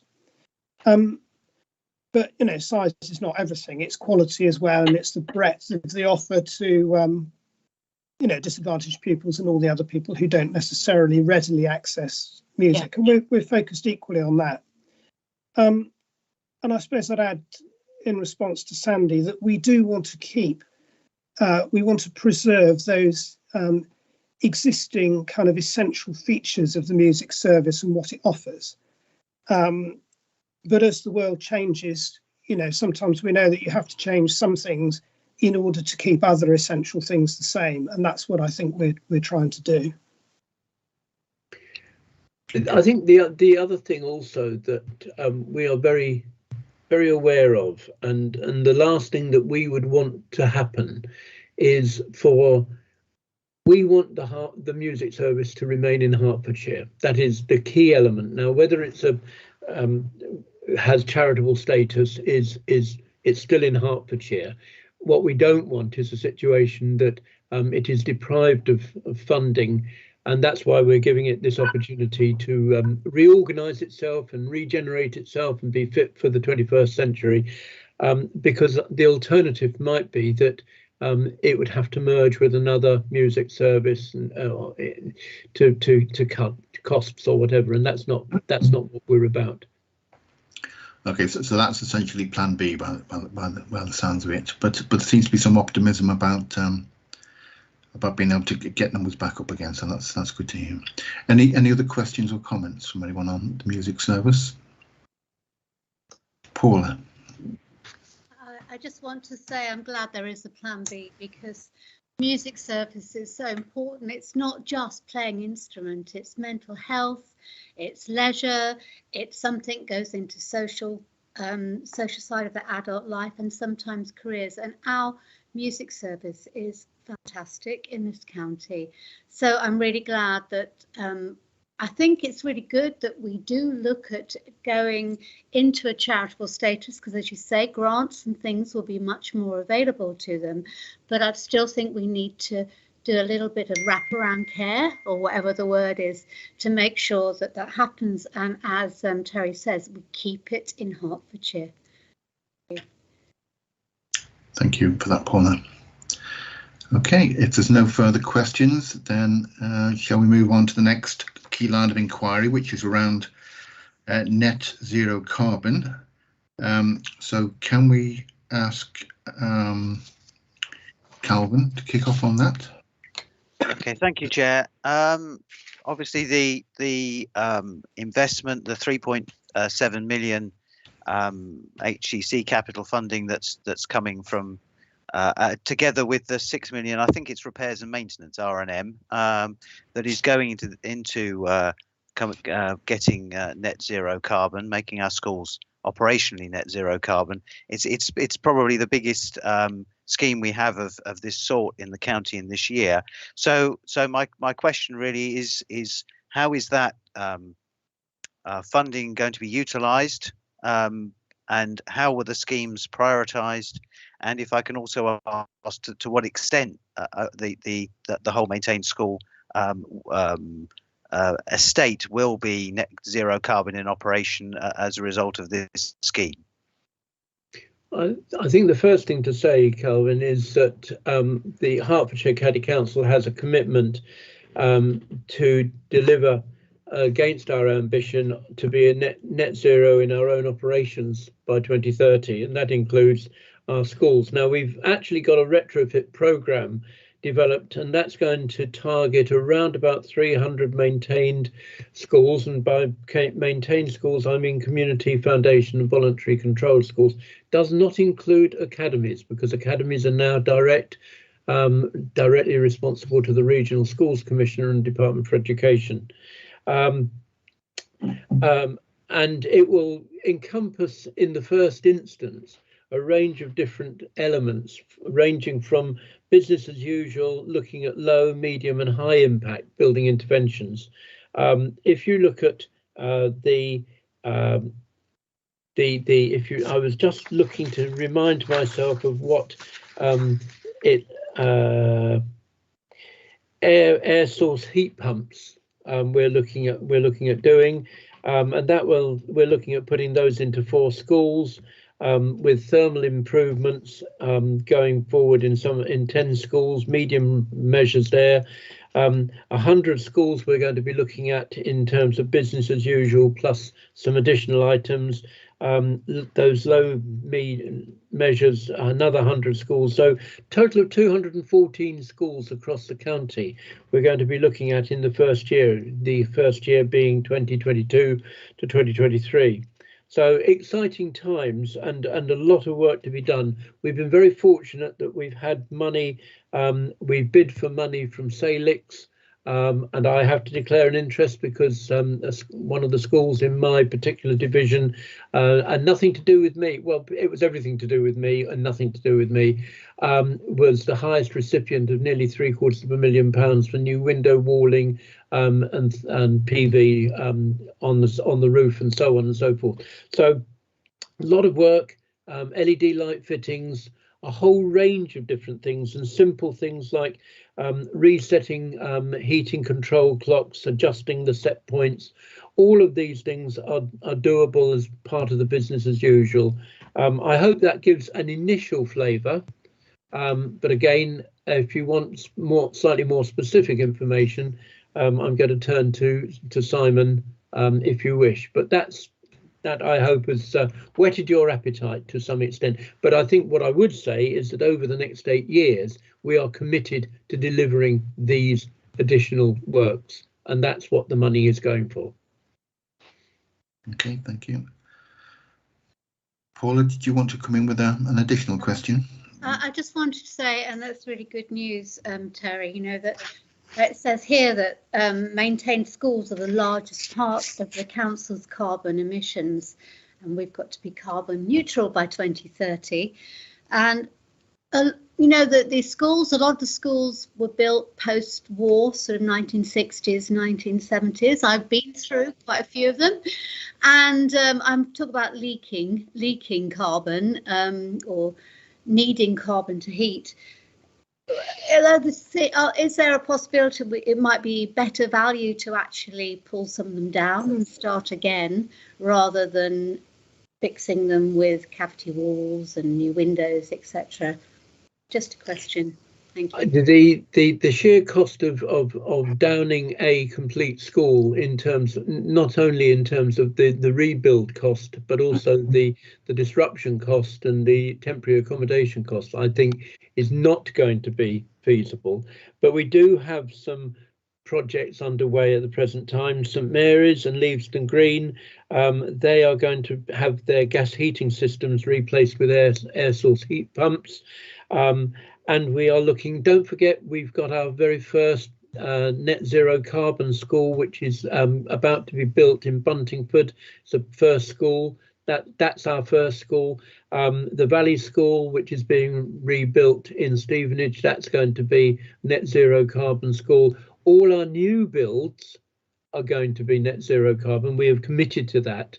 But it's not going to be so easy necessarily instantly, other than what I've already identified in terms of the business as usual and the medium and longer term works, to actually convert all of our schools just like that.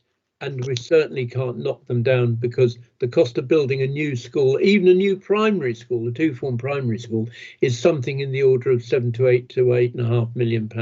Although you haven't got to buy the land, admittedly, but you've still got to relocate. But I probably said too much, or maybe not, but over to Simon. Yeah, well, you've covered a lot of ground actually, Terry, and I won't repeat that.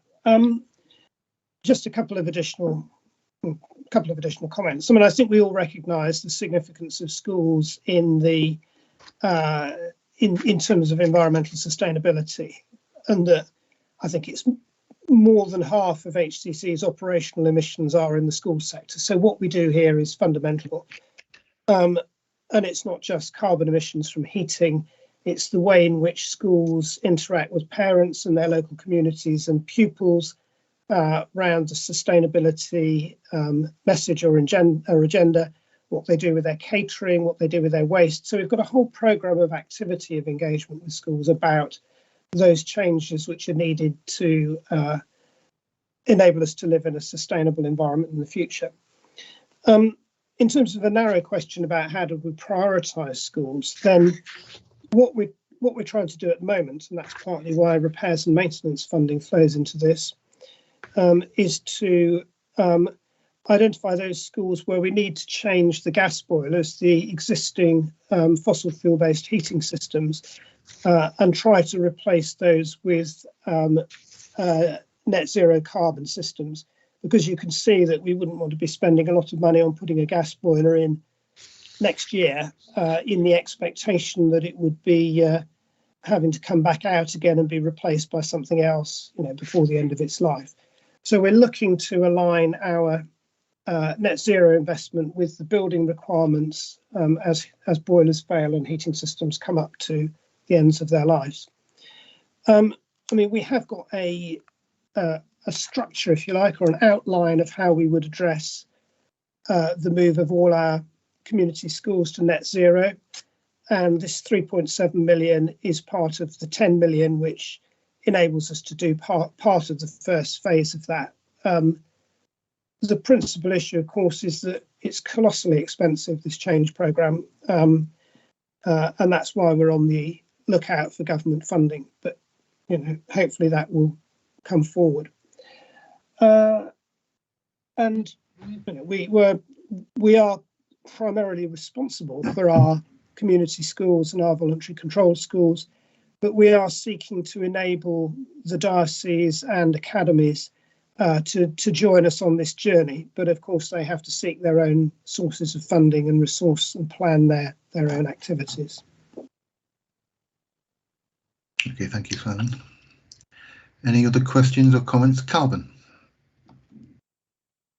Yes, thank you, Chair. There's been several references to this being the first part of the first phase and looking for funding. So the question really would be around, beyond this first phase, beyond the first year, there isn't anything else in the IP as far as I can see. But what additional funding streams do you see coming from the county, or do you see coming from central? Are you relying on central government?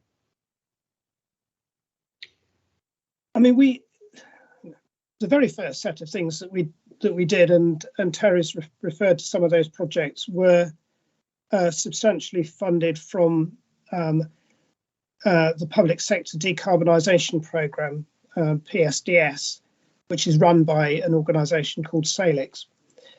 This next phase we've predominantly funded from repairs and maintenance, but we have a bid in at the moment for further Salix funding, which, if that's PSDS funding, if that's successful, then we will be able to extend the high impact measures, the high cost projects, to a number of other schools. And we are hopeful that funding will become available from central government to facilitate the decarbonisation of the school's estate over the next 10 plus years. And there's a lot of lobbying debate taking place nationally. I think the scales of money are so large that I can't see that the county council itself could reasonably afford them, and that we would look to central government for grant support. But we're also actively involved with the DfE on technical working parties about how to achieve retrofitting and net zero carbon economically and efficiently in the existing schools estate. And I think, Judy may accuse us of boasting about being at the forefront again, but I think we are at the forefront of local authorities in this field. And I think in the first wave of public sector decarbonisation funding, we got the largest capital allocation for the education sector of any bidding entity. I think it's worth just reiterating the point that we, as the county council, have the ambition to be net zero in our own operations by 2030. It's a statement that is there. It's in the public domain, and that is our absolute ambition. Thank you, Terry. Any final questions or comments before we move on? Great, thank you very much. Okay, shall we move on to our third key line of inquiry? So that's about within key risks. One of the risks is failure of schools to support the county council meeting its objectives. So could I ask Leslie to kick off on questions for that? Right, thank you. Could I ask what are the concerns that have led to this being identified as a key risk, and also what is done to mitigate it? I think the one of the essence here is in the word key risks, and the fact that our school improvement partner, Hearts for Learning, looks after the management of our schools in terms of the attainment and achievement. Hearts for Learning, for anybody who isn't perhaps aware, is a separate company. It is owned primarily, I think, 79% by the schools, with Hertfordshire County Council having, I think, 21% of the shareholding. Simon or Faisal will correct me if I've got the percentages wrong. But that delivers the school achievement. It monitors that. It gives training to schools. And in conjunction with the county council, it comes to my panel for review and to see how the whole school the whole education aspect is performing. Bear in mind also, please, that secondary schools, with only a few exceptions now, are academies, and they are answerable to the Regional Schools Commissioner for their performance, and not to Hertfordshire County Council. So academies and those primary schools, which are also academies, fall into that one category. But at the same time, we do offer that service. We offer a very significant service. The service is funded by what's known as dedelegation, so that all of maintained schools contribute towards the upkeep of Hearts for Learning, and Hearts for Learning operates as a traded entity, and it sells trading facilities both to schools and teachers in Hertfordshire and further afield. Simon, I don't know whether you want to add a little bit of flesh to the bones that I've started. Yeah, I mean, I think I'd like to say that this is severe rather than likely. We don't think that this is likely to happen, and we're spending a lot of, we have over the years spent a lot of time developing and sustaining the partnership between the local authority and schools. But it's clear that the quality of education locally depends on the quality of that partnership, and that's not just mainstream education, but it's also special education and educational provision for children with special educational needs, both in special schools, specialist resource provision, and in mainstream schools. So we need schools to support and work with us to buy into and help formulate our SEND strategies, but also to support us in meeting the demand for increased places from time to time in different areas, and to work with us on improving the quality of education for all young people. And most particularly now, we do need for maintained schools to have the support of those maintained schools in voting back money for us, handing to us money from their own budgets, dedelegation it's called, to allow us to cover the costs of the work that we commission Hearts for Learning to do. And if they didn't hand that money back, then unless the council put its hand in its own pocket for that work for its maintained schools, then we would be in very serious difficulties. And how we maintain that? Well, I think, as I've said, we spend a lot of effort in building relationships with our schools. And I think that relationship building is not simply a matter of going and seeing people and talking to them and finding out what they think, but it's actually listening to what they say and acting on the basis of it, devising and developing our strategies with schools' input and with schools' consent, what's called co-production, but I think we've been doing that in Hertfordshire for a very long time.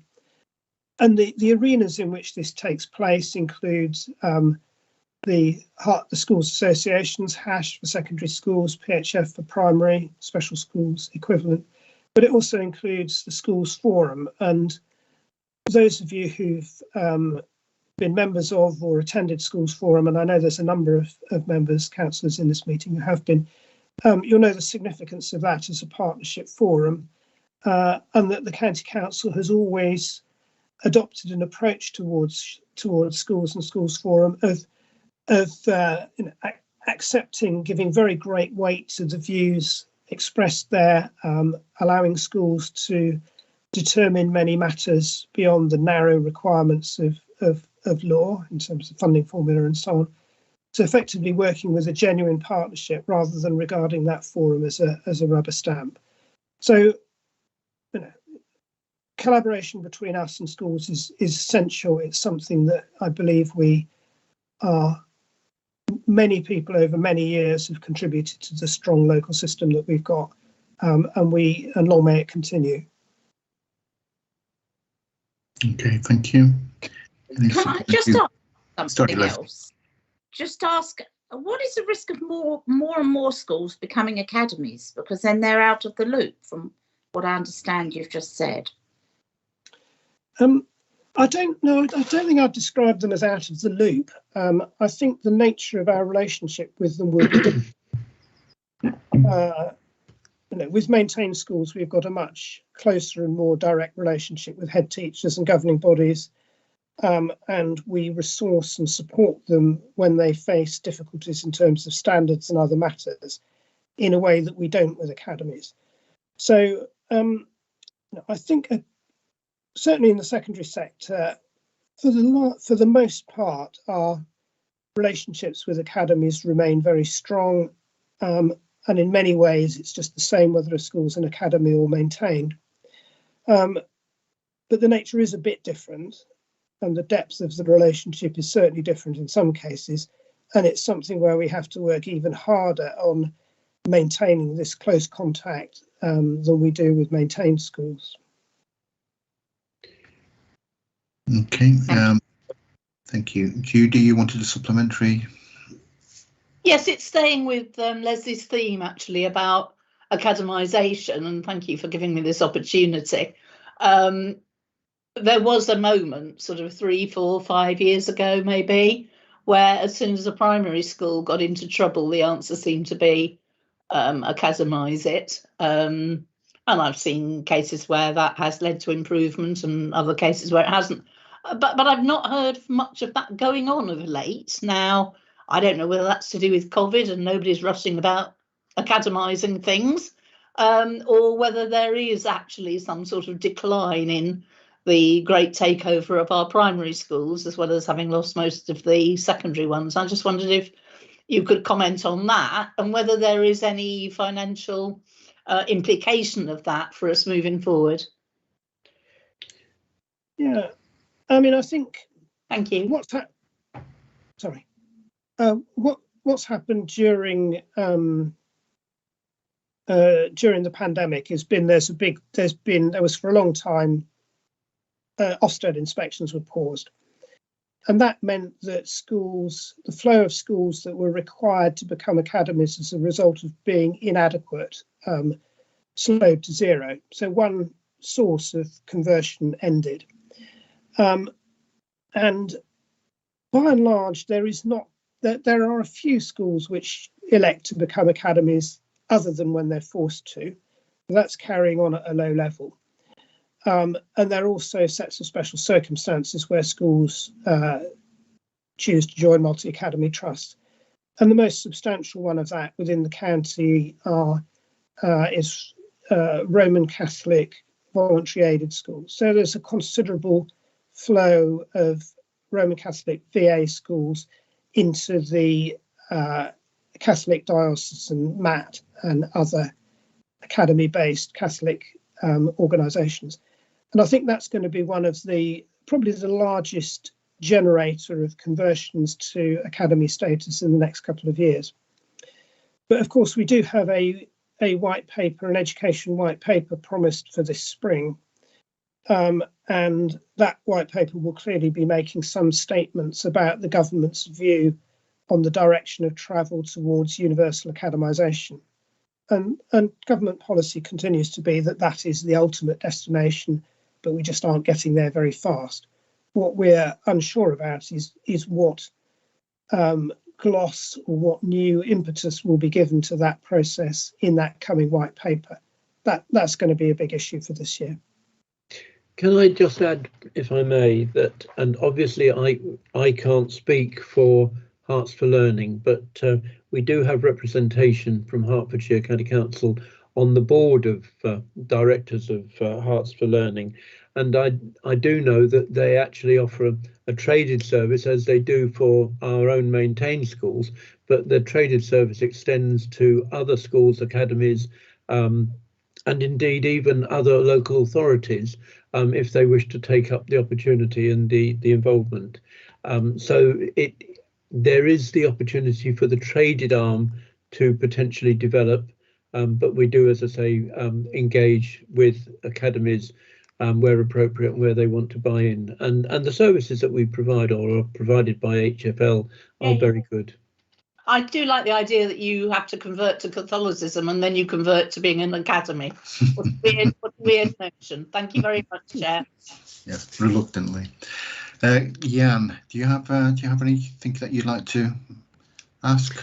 Yeah, I had two questions. One was I believe if we maintain schools that if they're failing that financially and they don't academise, the county is somehow has responsible for them. And is that the same for academies as well? And the next one was this. I suppose has there been a trend in levels of de-delegation? In terms of de-delegation, that is considered every year, and that is running currently at the latest information I have was it was just about 90% of the schools had agreed to de-delegate, and that's been pretty stable over the number of years.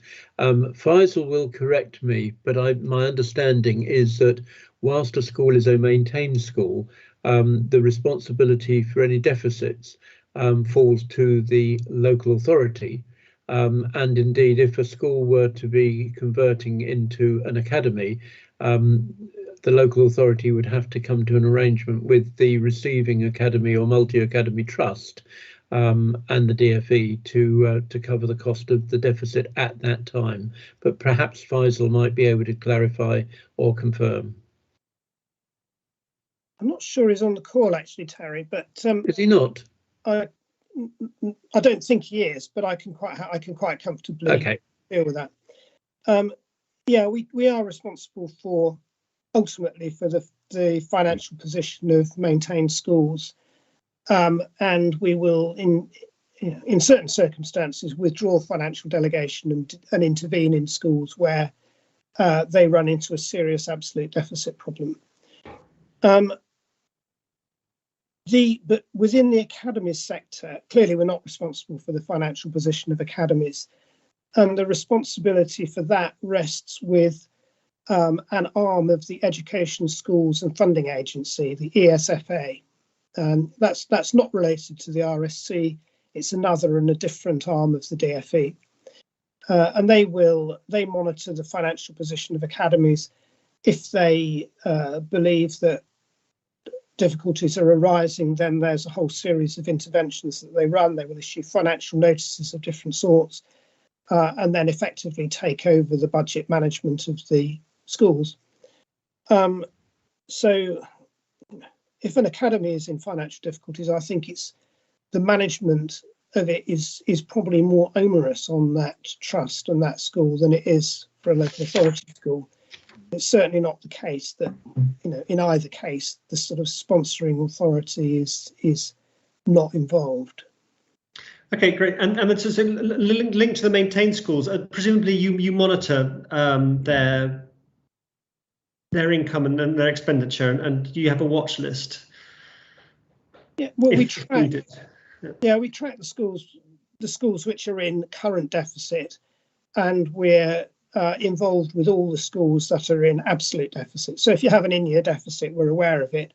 If you have an absolute deficit, then we're very much on the case. So we're actively involved with all schools that are in those circumstances. I mean, I think the proportion of our maintained schools which are in absolute deficit, maintained primary schools, by memory is about 3%, 3.5%. And we track that against the national average, which is about 8 or so. And what help do you offer those 3%, if anything?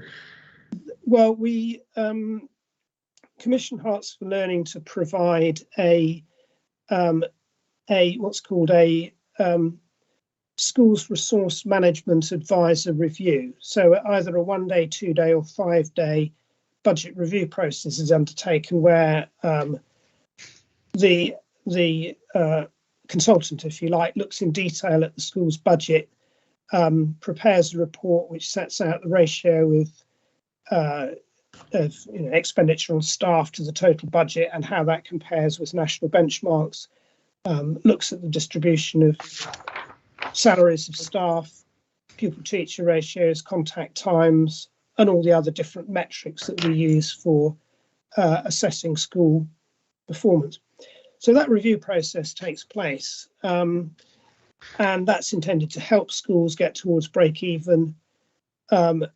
If in certain circumstances where there's no progress being made, then we will intervene and we will withdraw financial delegation. And there are currently 2 schools where financial delegation has been withdrawn, and therefore the control of the budget is vested back in the authority. In other words, me. Thank you. Okay, thank you. Can I just follow up on de-delegation, Simon? Is there any push? So there's a number of bits of funds that you pull back from schools, is my understanding, under the heading de-delegation. Is there any pushback from schools on any of that? Is that what you're seeing as a risk, or are schools actually fairly happy, relatively, with the services that you're providing using those bits of de-delegated funding? Yeah, I think Terry referred to the annual consultation that the decision being made annually by schools' representatives about the level of de-delegation. So they decide, not us. And the last major consultation we did, covering a 3-year period, we did have 90% give or take in each of the phases saying that they supported de-delegation. I mean, we do, and we talked earlier about partnership. One of the ways that we maintain that support is that we have a working group, a subgroup of schools representatives that meet with us on a regular basis to review the performance of the HFL contract and the priorities for the coming year, so that schools representatives are involved not just in an annual consultation and an annual decision, but in the management and the shaping of the services that are provided with that de-delegated funding. Okay, thank you. Any other questions or comments from anyone? I mean, it seems to be that obviously a risk has been highlighted, but actually the message I'm getting is that you don't think there's any major issues in terms of, or major risks that are likely to come out of the the partnership with schools. Is that a correct conclusion? Yeah. Oh, right, okay. But that does not translate into any form of complacency or lack of vigilance. Okay, thank you. Okay, that's super. Thank you. Well, I think we're ready to move on to the next key line of inquiry then. So this is about archive accreditation. Perhaps I could ask Sandy to kick us off with that one, replacing Mark. Thank you. Yes, thank you very much. I confess to having a great interest in HALS as a former president of the St Albans and Hertfordshire Architectural and Archaeological Society, now 179 years old and thriving. Oh, we've lost you. We've lost sound, or I've lost sound, Sandy. Can people hear me? I can. Okay, is it just you then, John? No, I can hear you now. That's fine. That's very bizarre. Then I shall leave out that preamble, but get straight into the question, which is, in your paper, you refer to the risk of losing archive accreditation. So just how serious is that risk? But the other question I want to ask is, what does it mean? I mean, if suddenly we have a county archive which is not accredited, is that just kind of so what? Or what are the implications of not being accredited? Sandy, I'll just say a couple of words and then I'll hand over to Taryn. And interestingly, I was going past a building that I know you had an interest in Hemel Hempstead, and a fine building it is too as well. The situation with the archives is that currently, as you may or may not know, it's partly in the old registry building in County Hall, but equally it's partly under the car park. And so the area is terribly constrained, both in terms of space. We are running out of space to preserve the information that we have. And when we had the 2017 archive accreditation, it was noted exactly that the space that we had was constrained and that we needed to do something more to actually improve the facilities for our archives. And our archives are incredibly important, not just for historical purposes, but equally for, and to some extent for historical purposes, that where developers are looking for history of the land that they may want to be developing. For example, they can actually go to those facilities and check on those land boundaries and all the rest of it. It's all allied to the boundary area or the boundary services that we have in Hertfordshire County Council. But I'm going to stop there. I know that Scott has fired up his camera, but I'm going to start, if I may, by handing over to Taryn, who will give you more specific information than I could, perhaps. I will do my very best. Afternoon, everyone. So I think Sandy, we were last accredited or achieved accreditation in 2017, which we were really, really pleased about and expected.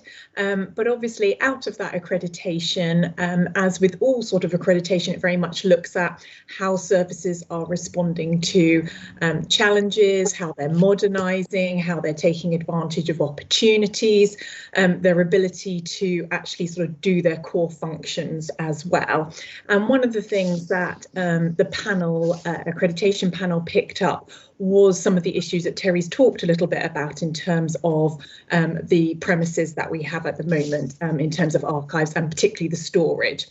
We are limited in terms of storage, and I think the paper may go into a little bit more detail, but we have probably about sort of 4 to 5 years worth of storage. We collect about 10 cubic meters of archives every year. Sorry, this is not my expertise, so I am reading that from somewhere. But we are collecting it, and also some of the issues that Terry again has sort of alluded to in terms of the current storage conditions are not brilliant, and they actually cost us quite a lot, and our property colleagues quite a lot to keep them to the right kind of level.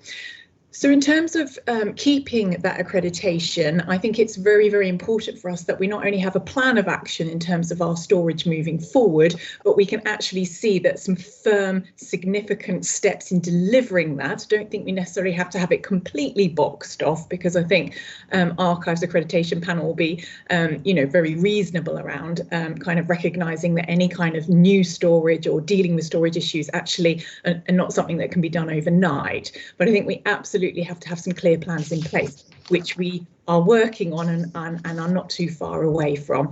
So I think it's right for us to talk about the risk, recognise the risk, how risky it is at this particular moment in time. I think we've got plans to mitigate that, and we're working on those very, very hard. But it is right just to make sure that members are aware that is one of our concerns.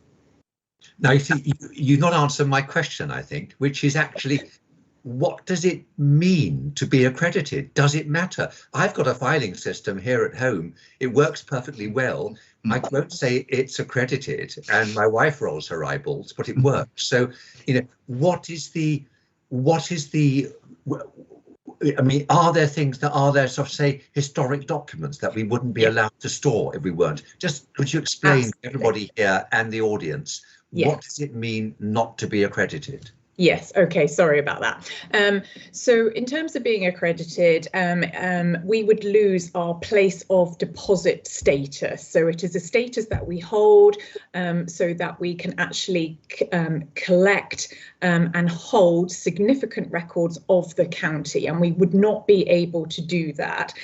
So that would obviously, so either what we would need to do is commission someone else to do it on our behalf, or we would just have to accept that we have lost that status, and others would need to look elsewhere. And we as a county council, because we actually archive our own documentation as well, we would need to look elsewhere. It would mean that we can't deliver a whole range of statutory obligations in terms of delivering an archive and a heritage service. And as many of you hopefully probably a few years back now have been on tours of the archive service, we have some absolutely wonderful, extremely old documentation that really illustrates the heritage of our county. So we would lose our place of deposit status, which is incredibly important and would be reputationally very damaging. I'm not sure we've ever heard of a county that has lost that to date. We would not be able to deliver many of our statutory obligations, and it would probably be very costly as well, because we're likely to have to commission someone else to deal with the records that we ourselves as the county council hold as well. Hopefully that explains it. That is very, very helpful. Yes, you now explain that it is a kind of unexploded bomb and we need to address it. And I guess you've semi-answered the question, because my other question, and then I hand over to others, was what progress is required in the development of the new building. And as I take it from what you were saying, as long as we have a strategy which is, on a clear timetable, that's going to be sufficient to show that we've got a grip on this. Is that correct? Yeah, I think. Could I suggest that we hand over to Scott to with your agreement, Sandy? Of course. Yeah, no, of course. Thank you, Terry. Thank you, Chair. So yeah, as far as the site search has gone, is that when I became director over 3 years ago now, Taryn was one of the first things she came in to tell me about was the need to find an alternative site for our archives going forward, and she's never let up that challenge ever since. And I've got to say, when I put my sort of accounting hat on, it's always very difficult to sort of sometimes understand the sort of the financial implications and the business case for some decisions like this. But once you start the sorts of issues and the consequences that Taryn has described there, I was absolutely persuaded that we now needed to give confidence to the service, to the people of Hertfordshire that have trusted these important artifacts, documents and records with us, and members to be able to provide this long-term future for the archive service. So as a result of that, we've identified a site. For many different reasons, I won't go into locations because I don't think that helps here, because at the moment there are a number of sort of implications and issues that we need to resolve. But assuming that I can get those resolved in the coming months, I would then be in a position to give clarity that we are then looking to establish a bid for money that we've got allocated in the IP, assuming that it goes through this year, to be able to then commence the works for that project. I'll ask Taryn if, in terms of how far, whether the building needs to be effectively ribbon cut and archives moved in at the point of accreditation expiring, whether that's an issue or whether good progress on the building coming out of the ground is good enough. But maybe Taryn could confirm that. Thank you. If you'd like, so my opinion on that, and that is based on discussing that with colleagues, discussing that with around archive accreditation and with the panel, is that we need to sort of see it coming out of the ground, but it doesn't need to be, the ribbon doesn't need to be cut. Again, I think they really recognise that, finding an accessible building, building it potentially, and all that goes with that, it is far more the commitment and the significant progress that they are interested in. Okay, thank you very much. Steve, you have your hand up. I did. I understood that there was investigation going on as to whether or not it was conceivable to build a zero carbon archive building that didn't depend on mechanical air conditioning. And I wonder, that clearly be in line with the council's sustainability objectives. I wonder whether or not that is actually the case, and in that case, is the budget sufficient to achieve that? And then presumably there would be some operating cost reductions if it were achieved.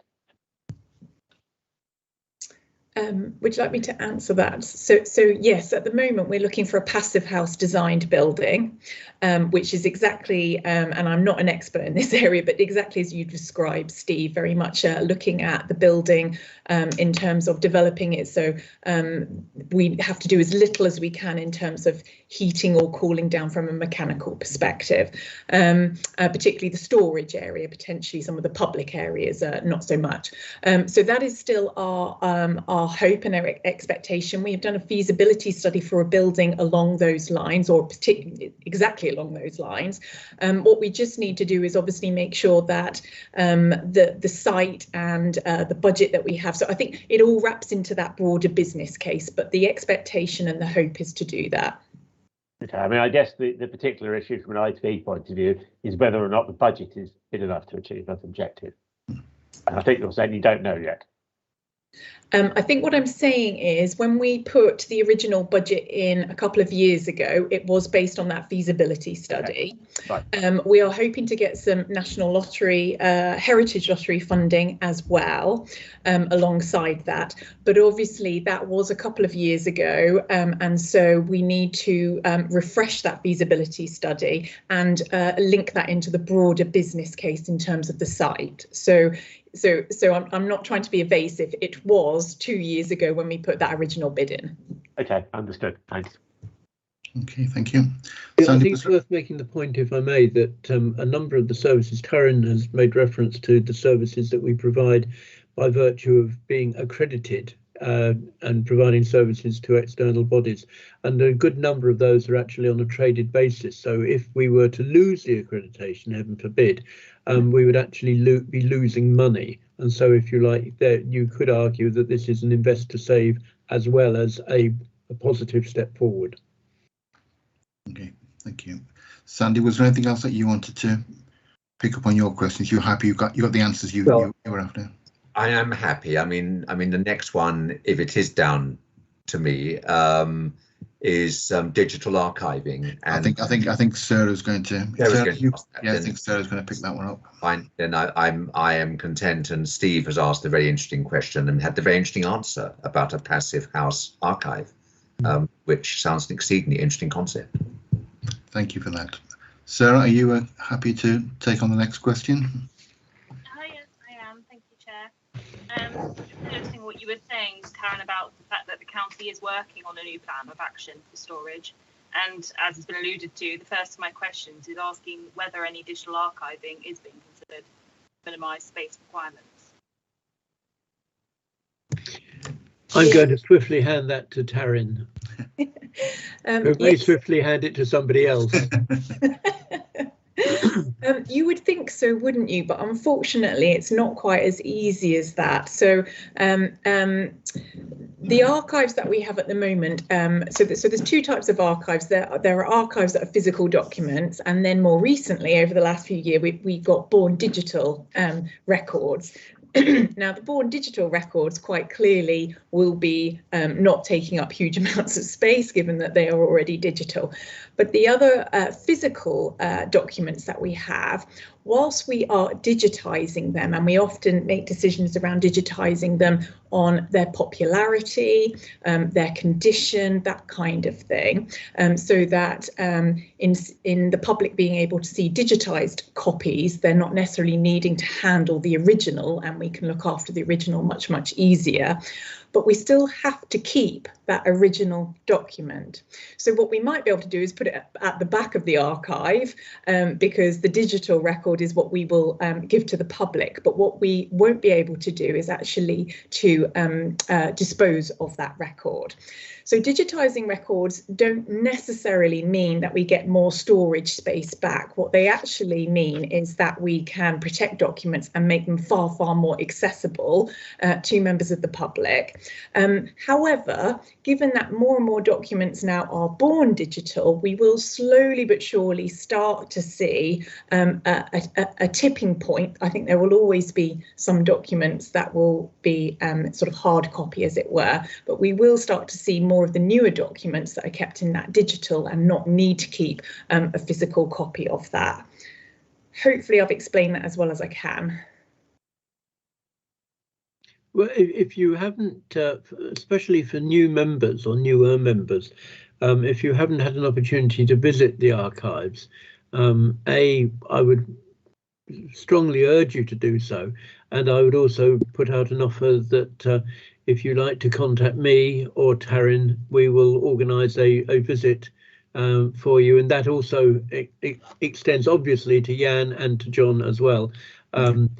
Very happy to do that. And in fact, one of the things that you will see is an item which at 2060, which isn't that far ahead, will celebrate its 1000th birthday. Brilliant. Okay. I can't remember what it is. Okay. Right, thank you. It's the first McDonald's restaurant recipe, I think. Thank you. Thank you, Councillor Andrews. Thank you. Sarah, Sarah, in James's absence, would you be able to carry on his questions? Yes, no problem. Thank you. So just carrying on from James's questions, what income generation initiatives are being considered, and how have these affected current savings plans?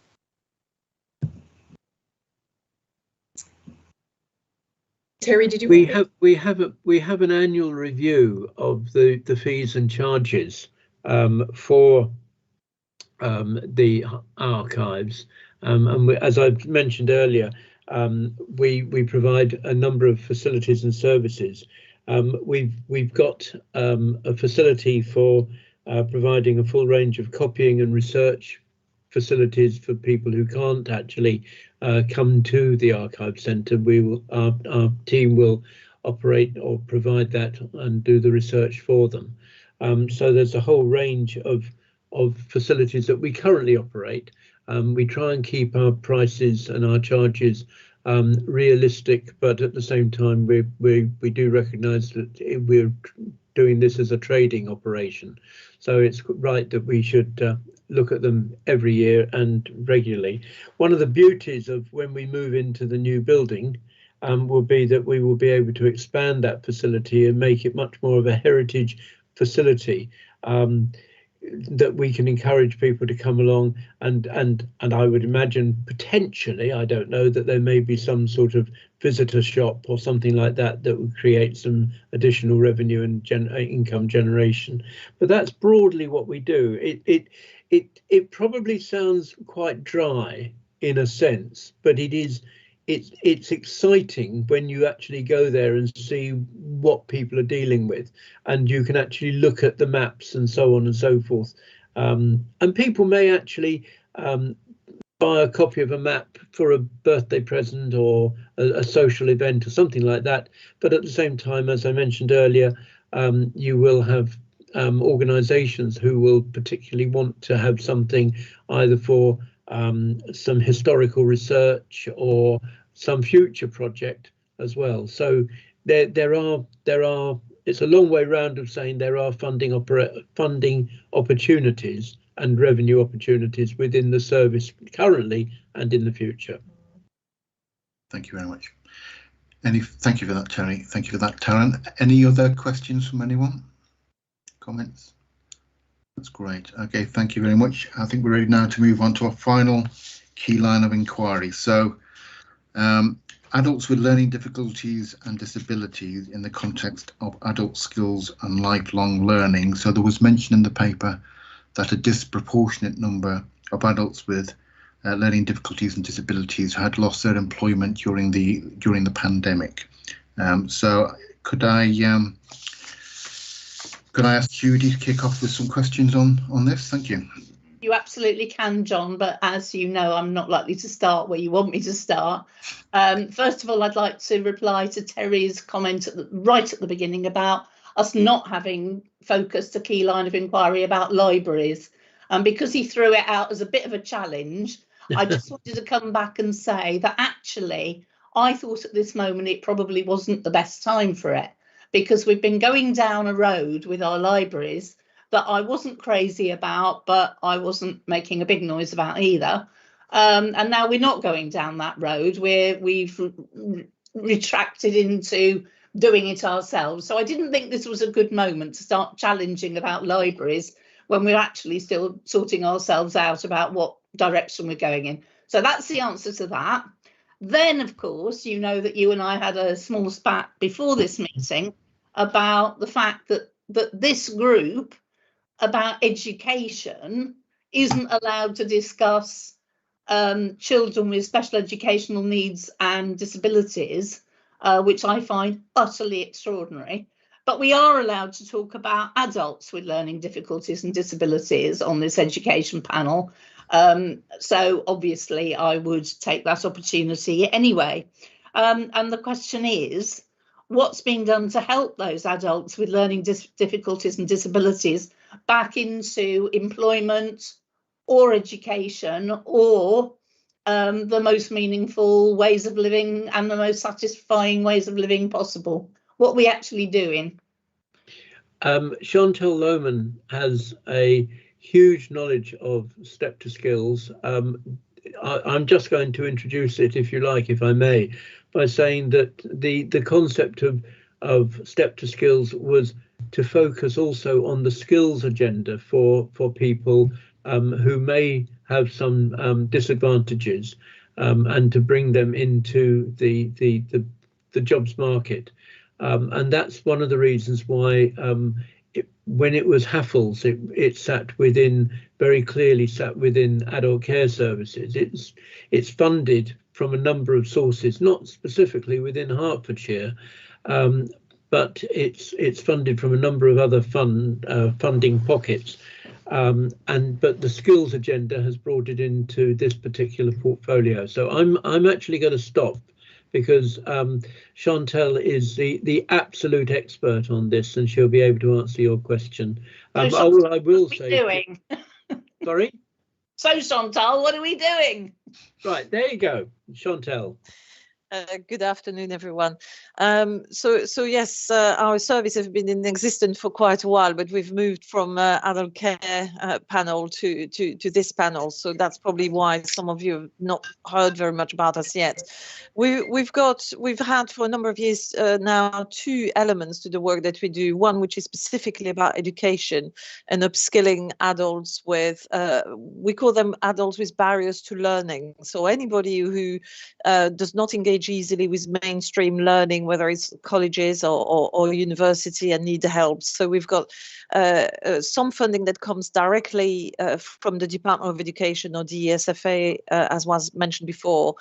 Out of that group of people, we work with about 5,000 learners a year, and about 25%, 22 to 25% each year have got learning difficulties or disabilities. So it's quite a large proportion, and the focus is on teaching English, maths, helping them to write their CVs, so some basic skills as well as building confidence and so on.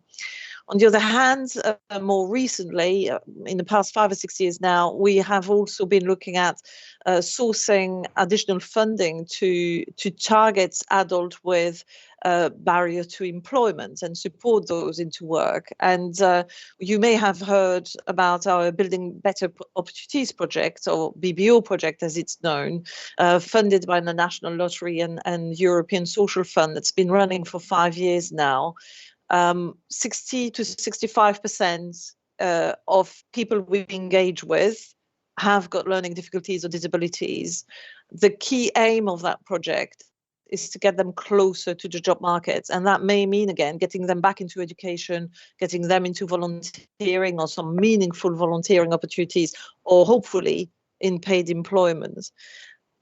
More recently, particularly in response to the COVID situation and the pandemic, we put an additional bid with the European Social Fund for additional money to help people that have got diagnosed disabilities into work, to try to get them into work. And we won a further £1.4 million to cover 2022 and 2023. Unfortunately, that money will come to an end. So 22, the Building Better Opportunities project is coming to an end. And then December 23, the new project will come to an end as well, because there won't be access to European Social Fund anymore after that. Okay, thank you. Judy, do you have any follow-ups? Well, yes, we presumably could have predicted the European Social Fund in the idiotic decisions that we took in 2016.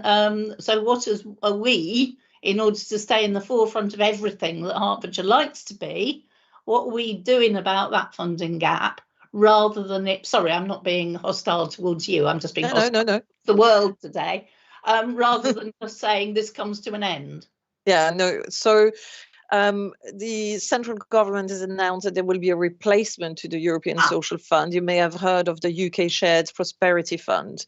We have been waiting for 2 to 3 years now, and I guess with the pandemic things have slowed down a little bit, but we've been waiting for information about it, and we're hoping that it's going to be issued on the 1st of April, coming the 1st of April, and there will be opportunities for we think mainly local authorities, or hopefully only local authorities, will be allowed to bid against that fund. We're getting ready now with our partners, with the local enterprise partnerships, with the district councils. We're getting ready now to think of what kind of projects we would like to do, but it will be all, again, focusing on people that have got barriers to learning and employment. And it will be specifically targeting people with disabilities, not only, but equally people that are homeless, or people that are maybe ex-offenders, people that are recovering from mental health issues or addictions and so on. So it's broader. It's not just people with disabilities. But from our experience, when we start looking at interventions like that, we get a reasonably big proportion of people with disabilities that are referred to the projects for support. So this is UK government money that we're waiting to have ratified as a replacement for the European money that we threw away. Okay, that's right. Thank you. Thank you. Sandy, I can see your hand up. You're mute, Sandy. Yeah. I mean, just to carry on picking at this particular scab. I mean, I have to say, the UK Shared Prosperity Fund. I mean, the greater prosperity sphere that the Japanese did. I mean, just the language. You curl up. I'm afraid, but that's not Chantal's fault. But what really, I mean, we know that the government has an agenda for levelling up, and we have heard in previous evidence gathering groups that actually, in order to deliver on that and their red wall seats, it's quite likely that Hertfordshire is going to lose out. And why should we think that this is any different? That Mr. Gove has got to come up with a white paper as to what levelling up means, and he's got to put some money behind it. And one rather suspects that the UK Shared Prosperity Fund may not be sharing very much in Hertfordshire. That's right. That's the biggest risk we have, actually, is that we know that we suspect that the levelling up agenda will be linked up to the UK Shared Prosperity Fund, and in that case, Hertfordshire will not be one of the targeted areas that will be, or one of the council that will be able to bid for that funding, and maybe not even for the first tranche, but maybe later. The fact is, right now we don't know. We've been expecting information about the UK Shared Prosperity Funds for the past 2 or 3 years, and we're just waiting to hear what's going to be announced. But there will be about £1 billion being allocated over the next 3 to 5 years, as opposed to £2 billion every year that we used to get from the European Social Fund. So that's at national level. If we don't have the rights to bid for that fund, we have also started looking at potentially other sources of money. We're trying to discuss with the DWP, the Department of Work and Pensions, to see whether there might be some additional funding there. We've actually been successful in securing a small bid to work with people with neurodiverse conditions, specifically autism, ADHD, dyslexia. But it's a small pot of money, and it's only 1 year at the moment. So what we're hoping is to be very successful in that project, so that we can bid for additional money from the Department of Work and Pension as well in the future. But at the moment, all the money that has been allocated by the DWP over the past 2 years has been allocated at national level to very large organizations, very large budgets, basically, or at regional levels. And what we felt when the latest round from the DWP came through is that we would not be able to deliver something in Norfolk or Suffolk or Bedfordshire. We wouldn't be working across 7, 10 different counties or local authorities. So again, although we were technically able to or allowed to bid, we felt this is not our remit to start delivering things in other local authorities. The DWP announced that they will make a third round at local level, and again, we've been waiting for that third round now for 2 years. We've also approached the National Lottery.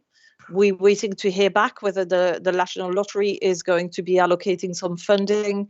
We have been working with them as part of the BBO project for 5 or 6 years. They often use us as a very good example of partnership work and delivering people with severe barriers to employment. And they use us. We've been asked to go in and do some briefings in Birmingham, in several different locations, to other National Lottery account officers and so on, to demonstrate what kind of work can be done and can be achieved. So we're really hoping that the National Lottery will be looking at us favourably when they announce the kind of any new budgets, basically, to target people with barriers to learning and employment. However, they themselves said to me recently, just before Christmas, that they won't make a decisions until they hear what the central government has in mind about the UK Shared Prosperity Fund. So we're going around in circle a little bit at the moment, unfortunately. Okay. I just think, John, Chairman, we're going to have to flag this up as a major issue, I think. Okay, well, we can come back to that in our end session. I can see Paul has got her hand up, and then we need to move on to Christopher's questions, if that's okay. The same. I had read in the papers that we were going to lose this grant in 2023, I think, and I was wondering what was going to replace it. And you had a good try there, Chantal, but it does sound that the Levelling Up Fund might make us not get so much money, and we're going to have to really look at other pots, because this is a really important group of people. For whatever reason, life's thrown them a curveball, and they could now well get into education, with just a bit of help, a few more skills, or whatever they need, certificates. So yes, it is a bit of a worry, but I'm really glad to say we're totally onto it, and you are looking at any funding source that we can possibly find. So I'm very pleased to hear that anyway. Thank you. Okay, thank you, Paul. I can see David's hand up. David, did you want to say something? Well, Chairman, yes, I do. I'm reminded that we had this very topic on our overview and scrutiny work programme pre-COVID, and it hasn't entirely disappeared. It's very much in our thinking. So I think we will see if we can put that back formally into the OSC work programme in the not too distant future. It is, we all agree, very important. Thank you, David. So there's just a final couple of questions which Christopher hopefully is happy to ask. Yes, thank you, and thank you for your answer to the last question, Chantal. So, what tracking is being done on this issue regarding helping adults with LDDs back to employment and education? Sorry, can I clarify the question? Are you asking what kind of intervention we provide? What tracking is done? Oh, So what tracking? Sorry, yeah. tracking. Because the service is predominantly funded by the Department of Education, Department of Work and Pension, and European Social Fund, we have different tracking system for each. But where the European Social Fund and DWP is concerned, we are heavily, and I mean heavily, audited by the DWP and by the National Lottery and ESIF, basically auditing system. So we've got we track for employment support. We track everything on a quarterly basis. We report everything on a quarterly basis, and we audit it externally on a quarterly basis as well. To check the quality of the work that we do, to check the outcomes that we manage to achieve, to check the kind of profile of people that we work with, how we work with our partners, for example, but also check all from a finance point of view. Every line is unpicked several times by auditors to make sure that everything is checked carefully. So that is from the employment support area. For the education area, we are subject to Ofsted, like a school, like a college. So we fund it in exactly the same way as a college through the further education and skills sector. And therefore we have to report through what they call the ILR, which is the individual learning record. We report to the Department of Education on a monthly basis, and we monitor the quality of our education as well as our recruitment and achievements and so on a monthly basis maximum. Very often with some of the partners that we work with, we actually monitor on a fortnight basis in some cases. And then we've got formal assessments, if you want, assessment cycles in terms of evaluation of our provision as well. Chairman, I am aware that Chantal has a doctor's appointment, and I think she needed to leave at 5 o'clock. What I would add, if I may, very briefly, is that in the step to skills is slightly unusual insofar as it has its own advisory board and its own, if you like, its own internal governance arrangement. So a lot of the reports actually go to the Step to Skills Advisory Board for monitoring as well. All right, thank you. Okay, thank you. Christopher, is there anything else? Are you happy with those responses? Yeah, I'm happy if anybody else has anything to raise. Okay, thank you, Chantal, for your very comprehensive answers to the questions. We'll let you go. Thank you. Thank you very much. Okay. Bye-bye. Thank you, all the best. Thank you, Chantal. Right, so unless there's any other comments or questions, that we have come to the end of our questions on the key lines of inquiries. So shall we take a break is everyone happy with 10 minutes, or would you prefer 15 minutes? Yeah, it only takes Pedro 30 seconds to eat his dinner. Okay, so shall we say 10 minutes then, and see if we can get back here for well, say 20 past 5, yeah. Is that okay? Just for Fiona.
Sorry, I'll shut up about him now.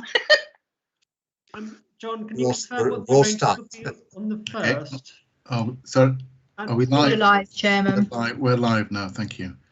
Sorry, did somebody have a question?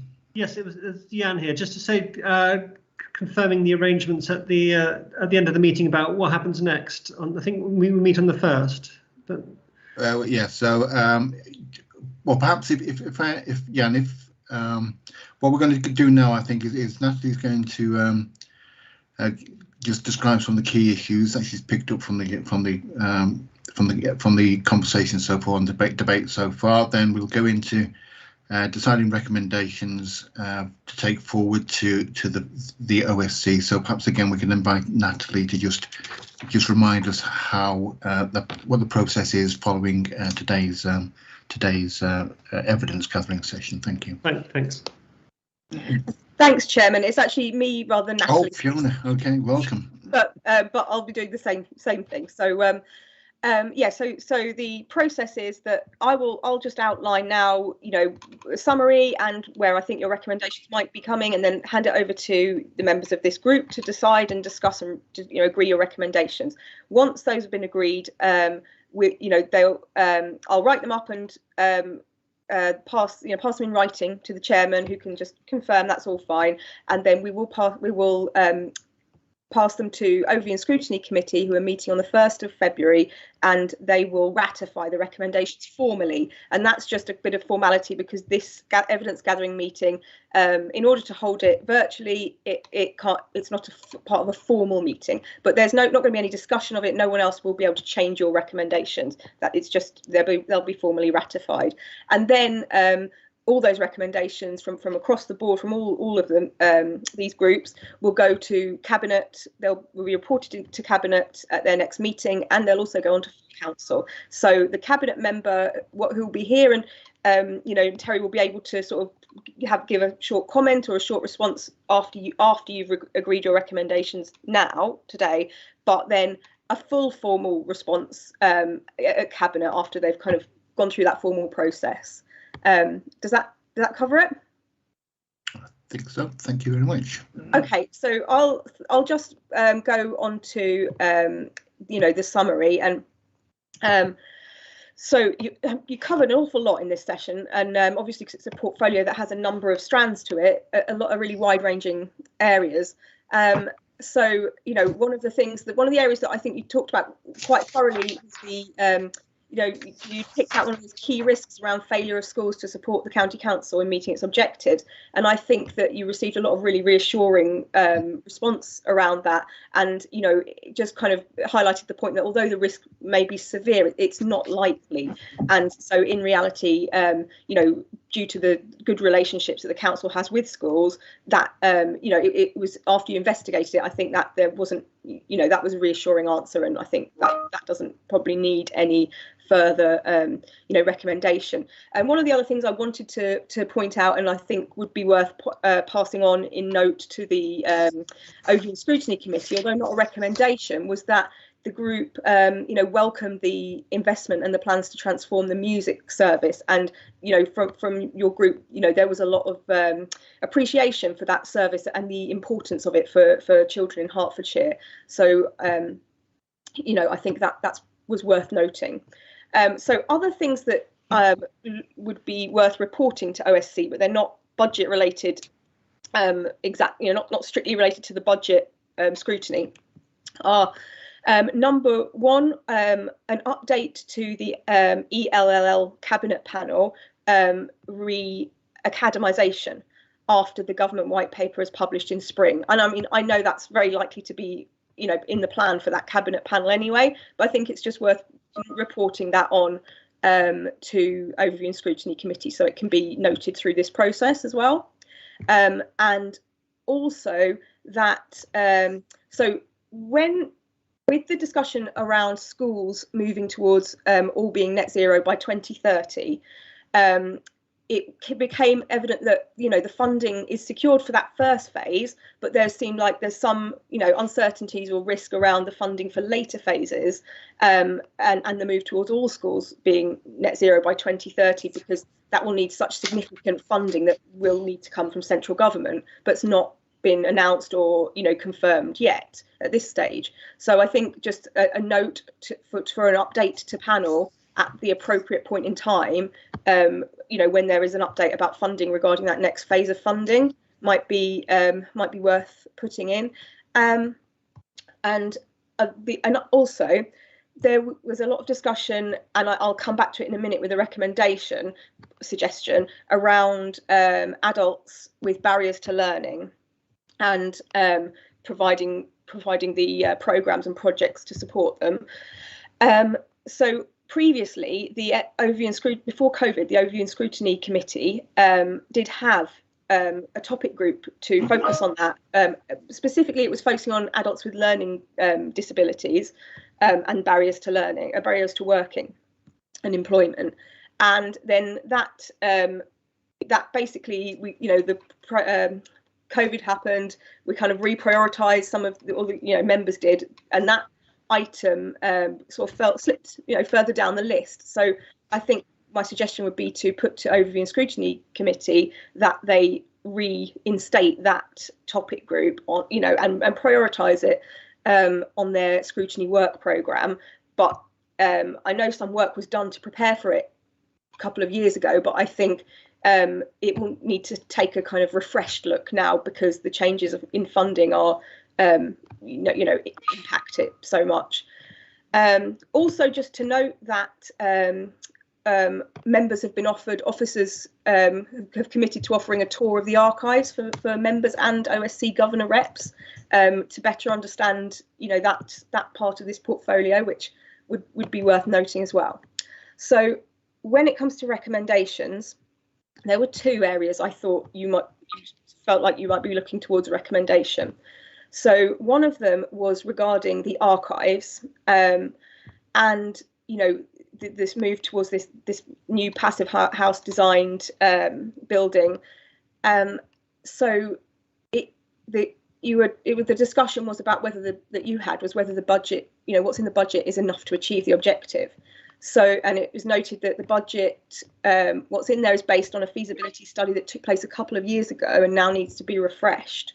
And also officers were seeking national lottery funding, so obviously that part's unknown so far at this point. So I wondered if a recommendation, something around based on the business case or the feasibility study being a couple of years old, costs are likely to be more now rather than less, certainly due to inflation, cost of materials, and the external funding is uncertain at this point. So a recommendation that any increase in costs should be reflected in the budget might be something that you want to consider. And then finally, it was around the changes, the changes in funding, where this funding for programs to help adults with barriers to education, to employment, had previously come from the EU funding, and now potentially from the UK Shared Prosperity Fund, but that's all still unknown and waiting to be announced.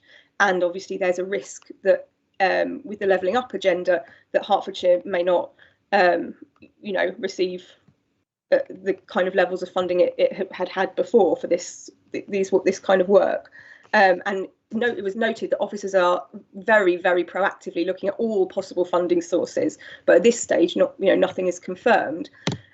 So I wondered about a recommendation, something around, due to the degree of uncertainty around funding, it's advisable that contingency is in place to support this valuable work around adults with barriers to learning.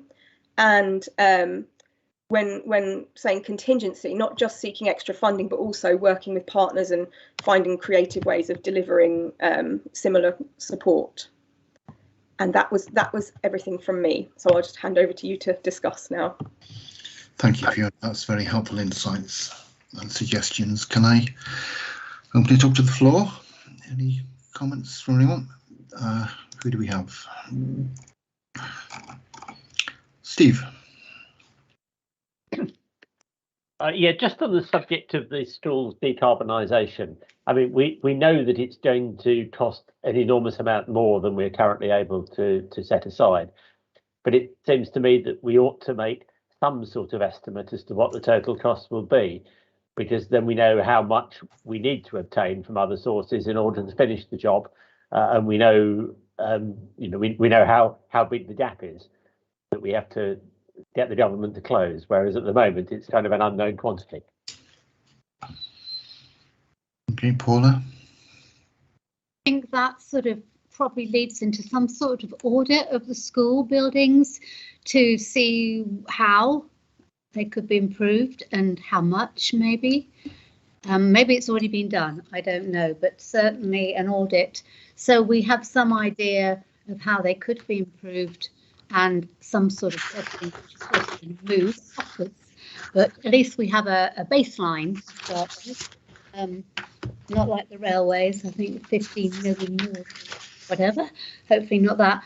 I'm very concerned about this loss of the EU grant and the fact that, the Levelling Up programme probably means that we won't get the equivalent that the government have said the monies will go a lot to other areas. I just don't know how we can really mitigate that risk. It's looking at other sources, which the officers, brilliant officers, and I must say we have some brilliant officers. I've been very impressed today with them, are already looking into this. But I don't know what the other strategies are, but maybe we need to come up with some, or brains better than mine need to come up with some. I just am concerned about that. And then just the music service, there were so many good things mentioned there about giving the free tasters sessions. They've got to strengthen their marketing. And I think we need to track that a bit. So it's very nice saying we're going to do this, but let's maybe they could say, well, yes, and that's great. And so many more children have taken this up because of the free taster sessions, etc. Just so we have a handle on that and that risk that if they don't get the money, then we are putting in at the moment 10 million, but we might have to put in more. Okay, that's a few things. Thank you. Thank you, Paula. That's very helpful. Thank you. Anybody else want to comment or contribute?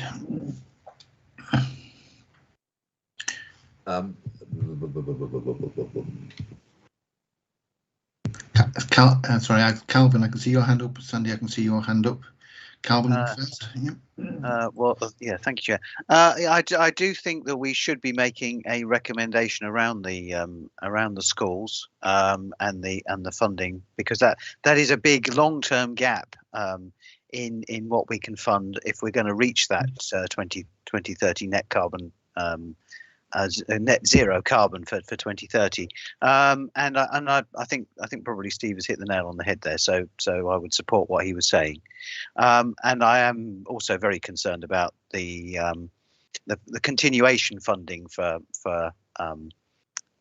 education with learning people with learning disabilities and difficulties, because clearly this isn't a one-off thing that we can stop funding in at the end of 2023, and we do need to find a way that we can continue to fund it beyond then, because there will continue to be cohorts of people with those difficulties and disabilities into the future. So I would support both of those. Okay, thank you. Sandy. Yep, thank you. I mean, actually, we got some quite chunky recommendations coming out of this. I just feel going back to the music service, and I was very heartened by the general warmth towards the music service expressed by everybody this afternoon. I think it really is important that message is fed back. And, I do make the point that I would hate if break even became a shibboleth, that actually, it might be that just like the BBC, we have to recognise that, 40 pence a day is a worthwhile expenditure on something of superb quality. So I just would be very sad if we ended up breaking it just to achieve a notional break-even point. Okay. I mean, that's very much a personal view, but I got the sense that it was kind of shared across the evidence gathering group. Okay, thank you for that, Sandy. Any other comments? Are we broke? So there's clearly net zero carbon and some further understanding about the future costs of achieving net zero carbon seems to have some support. Otherwise, are we happy with the themes that Fiona has outlined, plus something perhaps on music service? Steve. I thought what Fiona outlined in terms of the archive provision was entirely sensible. I would happily support that. Okay, thank you, Steve. Okay, any other? Okay, Terry, you've got your hand up. It was only just on a point of clarification that there are regular reports from the music service that come to the panel. So I think that if it's not already included, it would be perfectly reasonable to include the information that I think Paula was asking for in terms of the take-up within the music service at the panel reports, if that helps at all. Thank you, Terry. Judy, you've got your hand up.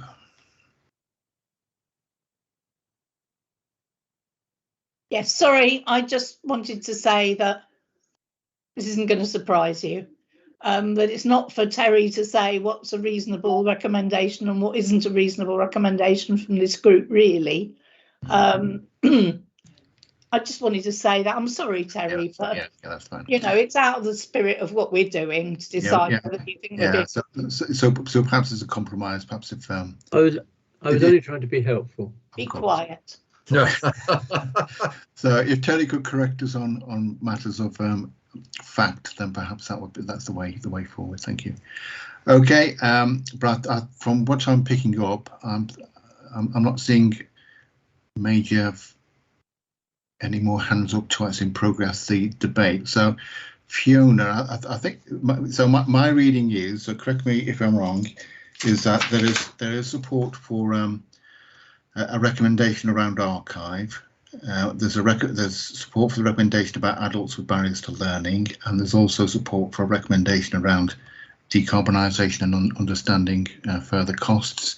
And I think your suggestion is about just trying to get some further updates would also be supported, and there was just this perhaps additional request for updates on the music service, but taking into account that actually panels are looking into this as well. Is that a reasonable summary of where we are? Yep. Thank you. Fiona, are you happy with that? Yes. To try and turn that around into something?